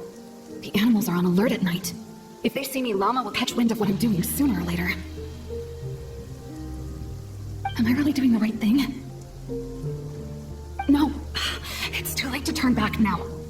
The empty prayers, the stubborn displays of faith like Cappy's today. This isn't the life I want. Huh? Is that... the Traveler's back. I won't let her slip away this time.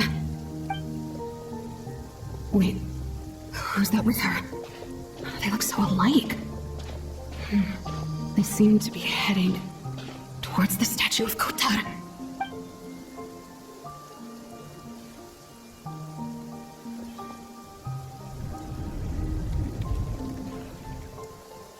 They've opened the secret chamber? But wasn't it meant to be sealed? Wait a second.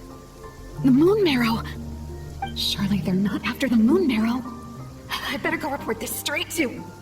Hold on. If they do actually make it to the final room, then maybe I'll be able to get my hands on the relic. The one thing the Fatui have been after this whole time. If someone's going to take it, it might as well be me.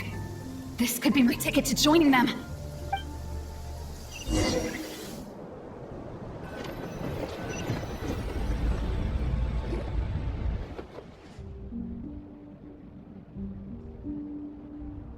Yes. And in your final moment of hesitation, I took the chance. And then you gave it to the Fatui? But when we talked to you before, you seemed so genuinely worried about Llama. Because I thought she was as fed up with the Frostmoon Scions as I was. We grew up together, Llama. I know you were chosen to be the next Moonchanter when you were just a child. They never gave you a choice in that. I saw the look in your eyes when you were treating that child. That sense of helplessness. Surely you too must see that this blind, inherited faith of ours is simply holding us back. If our prayers are never answered, then why keep praying? Do they really deserve all of your devotion? Or are you trapped by the responsibilities they imposed on you? So those are your reasons for wanting to leave the Frostmoon Scions? Isn't that reason enough? When we pray to the moon, we do so to show our gratitude for the life it granted us long ago. It reminds us to strive for something higher within ourselves. But I know that's not what you want to hear. You're right, Philomena. I have indeed kept secrets from you. I knew it. You don't want to be the Moonchanter, do you? No, that's not it. I'm talking about the fact that the moon in the sky isn't real. What? You're saying... Huh? I've completely lost the thread now. Oh, do we really have to do this here? What if a Harbinger shows up? Oh, I'm not cut out for fighting big bosses! The pain you sensed in me was the pain of hiding this truth. If what you're saying is true, then you already knew that the Frostmoon Scions wouldn't believe any of this. Why didn't you just leave like I did? You don't understand, do you? That's the difference between us, Philomena. I care about the Frostmoon Scions. They're family to me. It hurts because I care. And that's why I chose to hide the truth. But now I understand that was a mistake. My family deserves to know the truth. I shouldn't have tried to hold it all together with empty prayers. Are you trying to say that I only ever cared about myself? There's nothing wrong with that in itself. No one would have tried to stop you from leaving. But you did not have to stab us in the back like this. We've been spotted! I knew it. I just knew it. Oh, what now? If a Harbinger shows up, I'm out of here. No darned relic is worth dying over. Looks like I misjudged you, Llama. I didn't think you had it in you to stand up to your fate. Turns out, you are a great Moonchanter after all. But you were right about one thing. I haven't considered Hisi Island my home for a long time now. Bosses, time to go. I will change the Frostmoon Scions, Philomena. as soon as the new moon rises. Then I guess I won't be around to see it. Say, Lauma, what happens to those who betray the Frostmoon Scions? May their antlers be shorn with silver blades, and let them be cast into the long night of unknowing.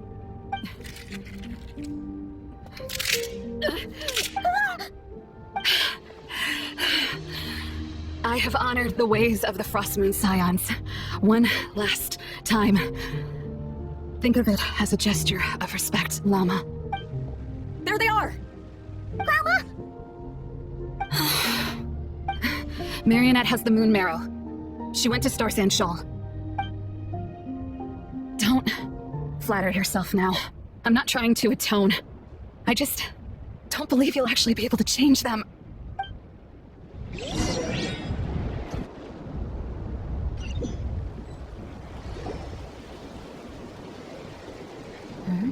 An alarm. Coming from the Experimental Design Bureau. Interesting.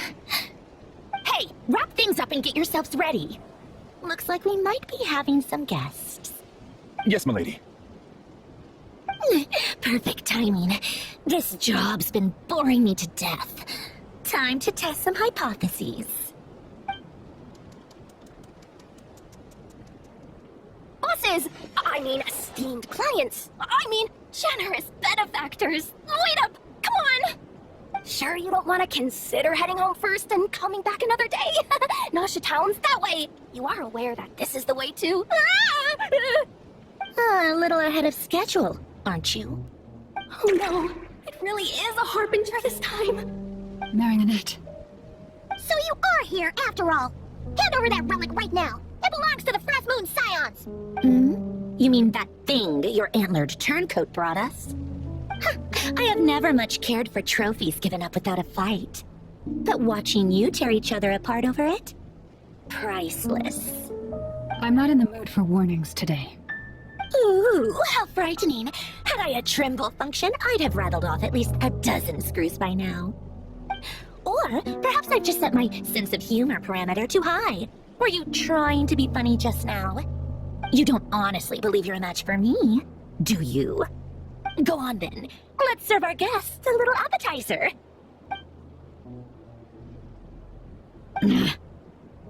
Hey, didn't you hear me? I said let's serve our guests a little... What's going on? Oh no, watch out! It's the Wild Hunt!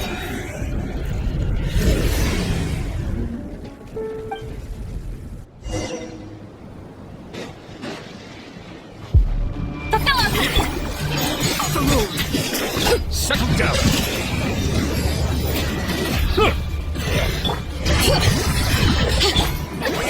Suffer the wrath of Eastwind! Be sanctified!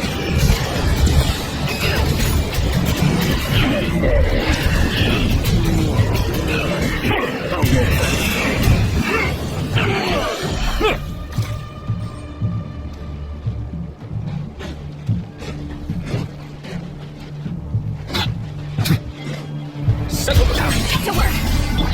Let the mountain thing boil!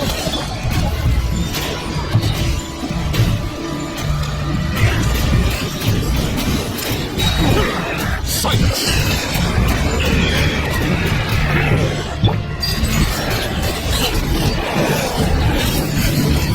This thing's just been coming! Is there anything we can do?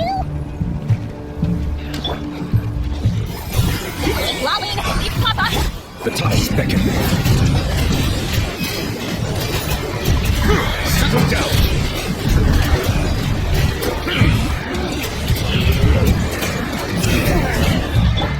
Late back!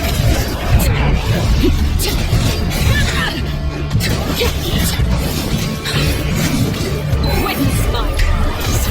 Overrule! Show no mercy!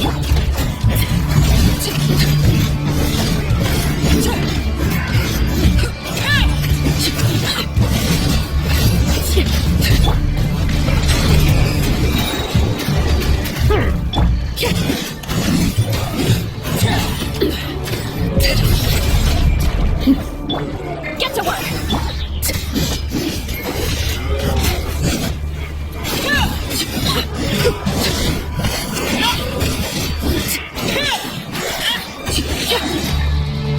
This is where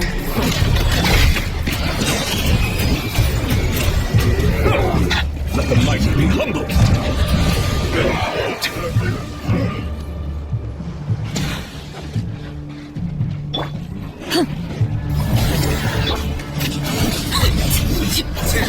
transfixed.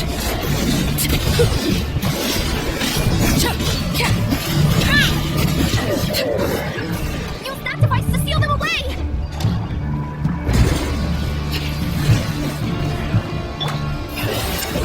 You two! Time to...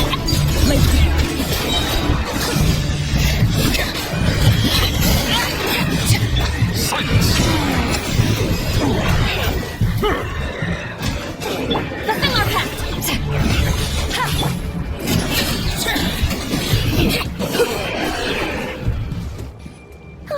Is that it? Oh, at least that's what the Lightkeeper's Handbook says. Careful, it's not over yet.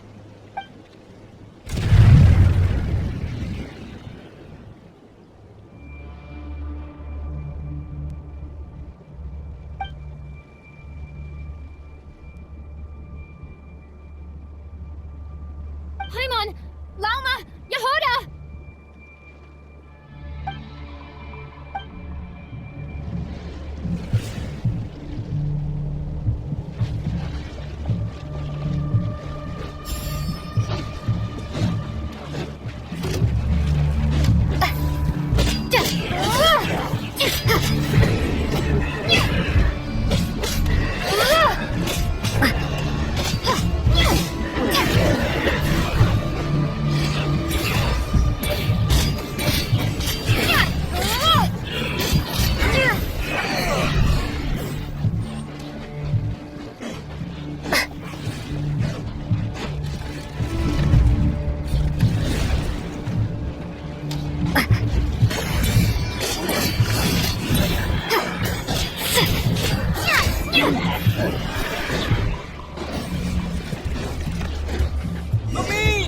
Wait, what was that?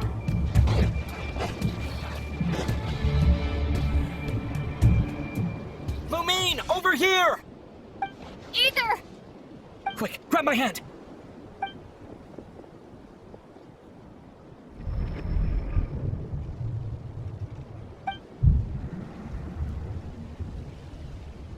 Lumine, what's wrong? Why are you here at all, Ether? What do you mean? If I may be so bold, what does family mean to you? Why were you after the Moon Marrow that night, Ether?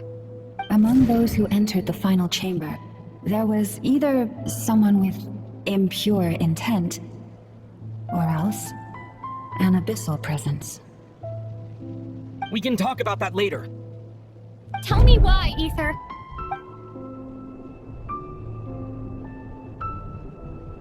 You know, this is only the second time we fought together since the day we both woke up in Teyvat.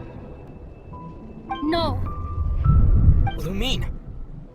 But when I found you, you were still in hibernation. Even the key to the chamber was still secure on your person. We didn't wake up together. What are you talking about? We don't have time for this, Lumine! Look at me, Lumine! Don't you want to explore this world with me?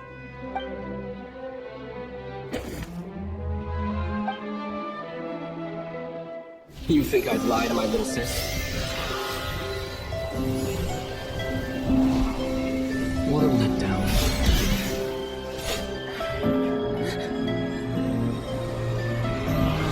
Go get it from me, Lumine! It belongs to me! I never believed it. I didn't want to believe it. That strange feeling that something was off. I wanted it to be real so badly. Even if it only lasted a moment.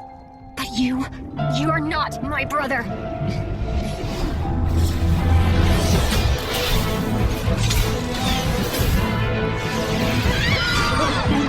Please save us!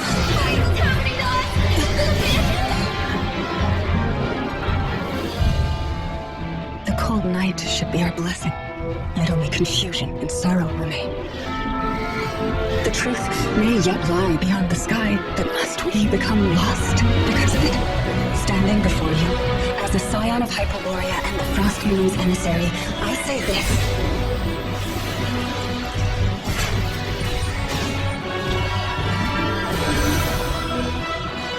Should the false sky above dim the light of the moon, then from silver blood that flows as rivers, let us weave moonlight anew.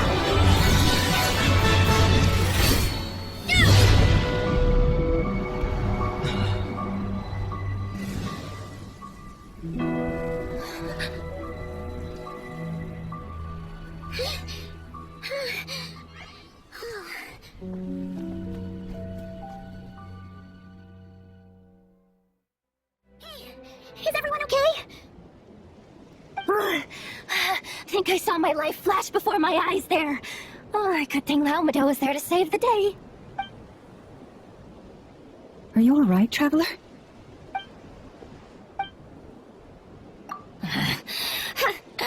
Well, that took you long enough. Seriously, how many of you are there? Pathetic. Oh no. Oh, I spoke too soon. Totally forgot we still have a Harbinger to deal with. Hey, is that the Moon Marrow? It was hidden inside that big robot of hers all along. But that robot... That's Polonia to you, not just some robot.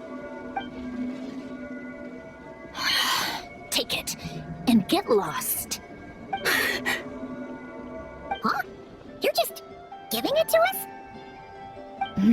Well, I wasn't the one who put out the order to find this thing in the first place. So if someone wants it, they can help themselves. Maybe even choke on it. See if I care.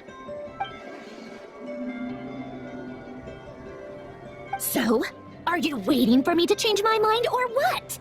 I'd be more than happy to pick up where we just left off. But I should warn you, I'm in a bad mood right now. Let's go.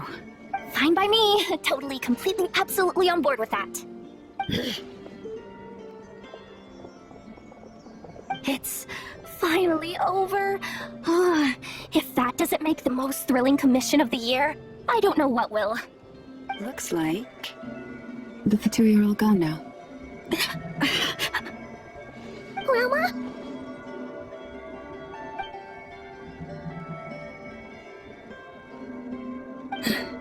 I'm all right. It's just been so long since I truly felt the power of the moon. I thought I sensed the wild hunt nearby. Don't tell me you've already taken care of it. Hey, it's Lens! Hey, he's that Ratnik. Unless I am mistaken, you are the Moonchanter of the Frost Moon Scions, are you not? May I ask, what is that in your hand? Please, don't get me wrong. I've been tracking the wild hunt lately, and I've come to suspect that its actions aren't as aimless as they might seem. When I saw what you were holding, I could not help but start connecting the dots.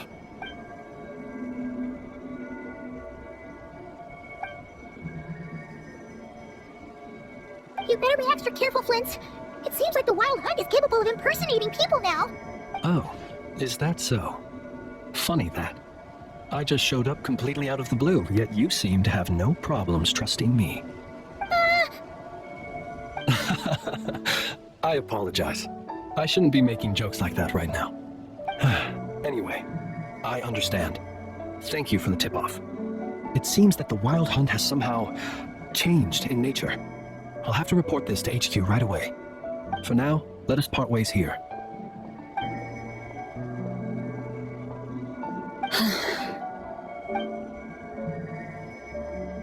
That little joke of his just now sure scared the bejeebies out of Paimon. Are all the Redniki and Nokrai like that? They're usually stationed in remote areas and tend to keep to themselves. So, it's not surprising they end up a little eccentric. No, he's different. Really? How so? The animals. They've told me they're afraid to even go near him.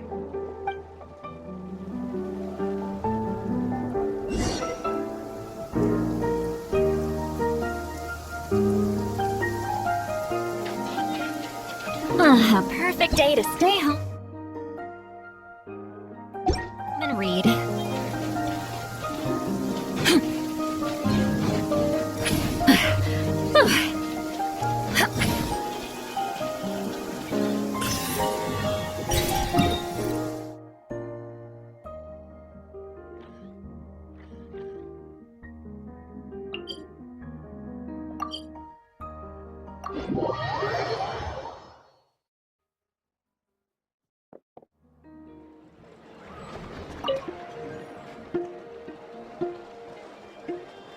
Huh? That's not the price we agreed on. What do you think you're playing at? Dear Miss Yoda, if you manage to return the object of your next commission intact, then I assure you your reward will be paid in full. It wasn't my fault. How was I supposed to know a bunch of monsters were gonna jump me out of nowhere and knock me into that river? Might I also ask that you don't spread so much misinformation to our clients when you're escorting them in the future? I wasn't spreading misinformation. Most of what I said was based firmly on the truth. The master bandit who has stolen from every town and village in Nodcry. That was just me trying to sound cool. No one told me the client was from the Fontaine Guards. She wouldn't stop questioning me the whole way. That woman takes herself too seriously. No sense of humor at all. I can't believe she asked the guild to revoke my membership. The fixer who protects all of Nasha Town. I was talking about Boss Neff. I was telling the client about her. Regardless, Miss Yehoda, if you wish to take on any more commissions in the future, it would be best. I know. Be careful what you do and say. Boss Neff's always yammering on at me. But my mouth gets all itchy when I don't use it too long. Perhaps you could take a few pointers from our experienced adventurer here. The Traveler? I guess she's not the worst person to learn from. But you're gonna need to wait for me to take this reward back to Boss Neff first. She ain't gonna be happy that it's not the full amount. I feel a lecture coming. Ad Astra.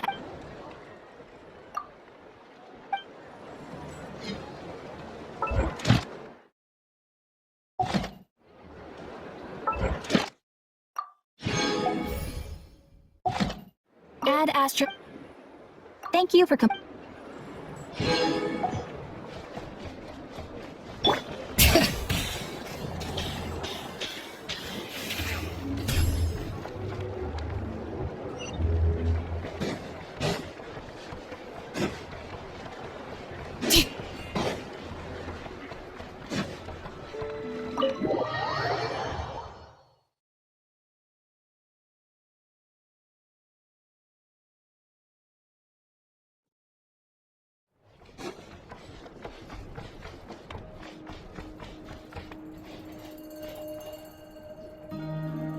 Oh, you're back. I just made you all a pot of tea. Better drink it while it's hot. Boss Neff, you wouldn't believe how scary our day has been! Seriously, I am never, ever taking random jobs like that ever again! You hear me? Oh, come on now. You even faced the wild hunt and lived to tell the tale. What's left to be afraid of? Wait a sec, how did you? Oh, right. Like you told us before, your business is dealing in information. Huh? Boss Neff? The teacups? Why is there one missing? Did you think I wasn't coming back? My. How could you think that of me? You know the rules. If a member of staff wants tea, they pour it themselves. Your cup's sitting safe and sound right there, in the cupboard. Member of staff? Does that mean you're accepting me back? Wasn't that the deal? Boss Neff! You're the best boss ever! You never change, do you? Everything turned out fine, no? You found exactly what you were looking for. Yet there you are, sulking away as usual. Nefer, that medicine we discussed before, the one for congenital Kuvaki sensitivity. I need you to get it for me. And how do you expect me to find something like that for you in the middle of the night? You'll have to wait till morning, at the very least. I need it right now. All right. I'll see what I can do. But you know urgent means extra charge, right? Thank you. You know what? You do seem a little different. In a good way? Or a bad way? Who can say? I'll take it either way, so long as you don't start making a habit of asking me for ridiculous favors.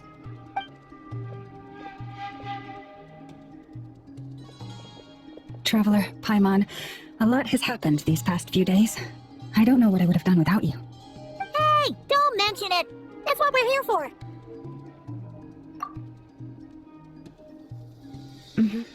You're right. And tonight, I'm planning on telling them everything. Tonight? Isn't it a bit late already? The moon shines brightly this night. What better time for the Frost Moon Scions to usher in a new dawn for truth?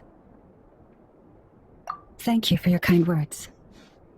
But before I do, there's one more thing we need to deal with. Oh yeah! Now that we have the moon marrow... You'll have to forgive me. I used too much of my strength in the battle earlier. I fear I won't be able to help you uncover the truth of the past. Not right away, at least. That's fine. We're gonna be in Notcry for a while anyway, so there's no rush, right? Thank you. But there's another problem. How to keep the moon marrow safe now? Huh? Can't we just return it to your secret chamber? The seal has been broken. Even if it were restored, now that the Wild Hunt has gotten in once, there's no guarantee that it won't happen again. Oh, right. Yeah, that makes sense. Back when the Frost Moon Scion's bloodline still ran strong, in special circumstances, a moon chanter could act as a vessel, safeguarding the relic within their own body. But it is a grueling trial of will and endurance. The moon chanter who did this only lasted 2 days. As for me, I might be able to last 5, at most. Hold on. You'd be using your body as a vessel? Yes. You can think of it like dropping a red-hot ball of iron into a bucket of water. How long the water lasts depends entirely on the bucket's size.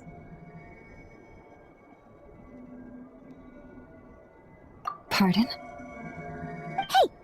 That's not a bad idea! You've always held up pretty well against the Abyss. Surely the moon mirror can't be any more dangerous than that. It's not at all that I don't trust you, but it's too risky. But we're out of options, aren't we? Might as well give it a shot.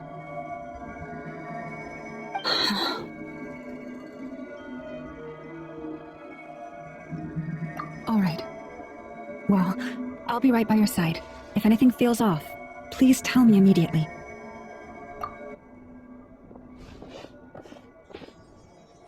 Here, hold it in your hands.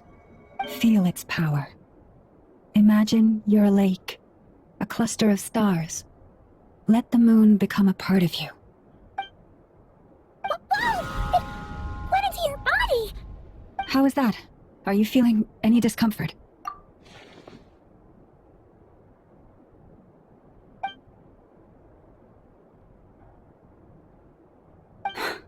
Astonishing. Not even the slightest hint of lingering fluctuations. It's as if all that power just sank to the bottom of the ocean. Well, looks like we won't have to worry about the Wild Hunt catching its scent now. Phew! Paimon knew you have special abilities, but still, you never fail to amaze. Did I miss something just now? Yes, and it was nothing short of a miracle. Not something I'd be interested in then. Anyway, here's the medicine you asked for. This is all I've got for today. I'll have someone send the rest over when we have it. Thank you, Nefer. I really appreciate everything you've done for me.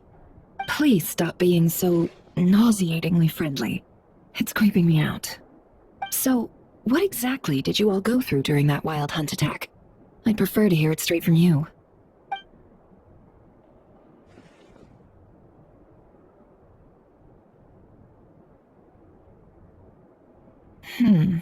A phantom that can mimic the appearance of others.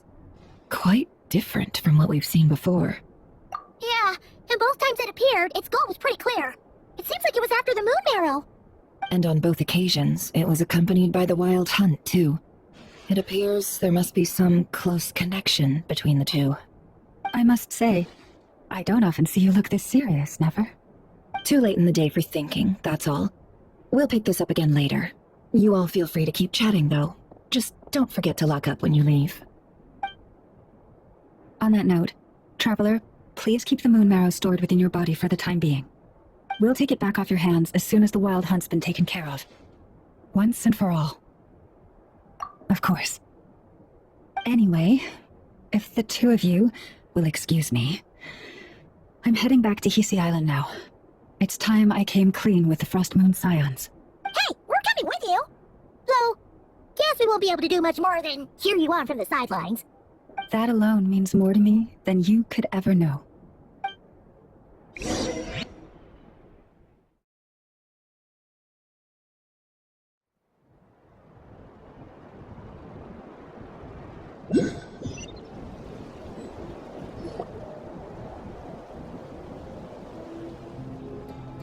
What's going on?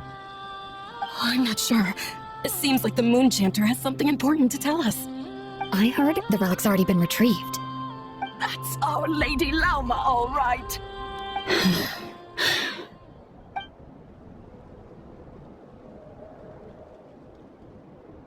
Noble scions of the Frost Moon, my kin beneath the moonlight, I hereby declare the truth to you. Long have our ancestors looked up to the Frost Moon, guided by her serene light. Yet now, she lies hidden beyond the limits of the sky. And so, Lauma began to reveal to the Frost Moon Scions a truth long hidden within her heart. A story of a false moon and the death of gods. Kutar was indeed born of the moon. But that does not give us the right to reap without sowing, nor clothe ourselves without the toil of weaving.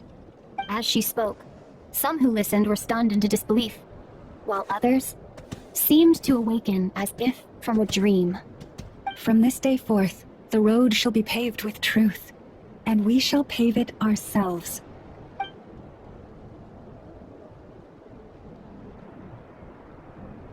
Oh, after everything Lauma said last night, Paimon wonders how everyone's adjusting.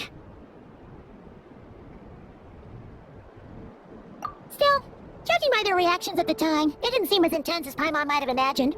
Says a lot about how much trust she commands, huh? Hey look, it's Lauma!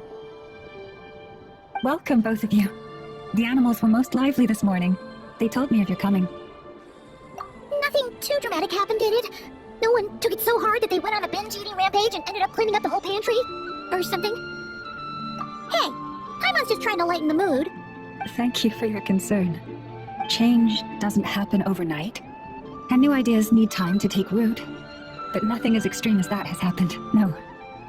Although what? Well, just as I thought might happen, some have chosen to leave the Frost Moon Scions for good. For them, losing their faith was like losing their home. Confusion, frustration, helplessness. I saw it all, reflected in their eyes. Oh. I respect their choice. May they carry the Frost Moon Scions' blessings far and wide, should they be willing to do so. If we meet again someday, perhaps we will be able to sit together and share stories once more. Others sought me out afterward, though, and thanked me profusely for sharing the truth with our people. They said they used to see me as distant, even somewhat unapproachable, whereas now I seemed much closer to them. Like a friend, or even a family member. Sounds like a win overall! Paimon thinks you did the right thing, Lauma! Thank you. Though, I wanted to ask, do I really come across as distant? Well, maybe just a little. To people who don't know you, you are kind of tall, especially if you consider the antlers. I see. That's a bit of a hard one. My antlers tend to grow under the moonlight, so I can't quite help it. It brings me comfort to hear you say that. By the way, how has your body been adjusting to the moon marrow? I'm glad to hear it. I've also suggested to Nefer that we meet within the next few days.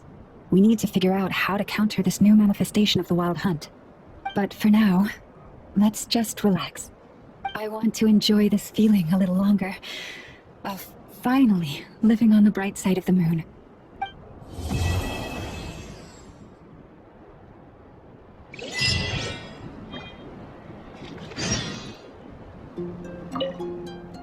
Though the truth has been revealed, our deep connection with the moon remains unchanged.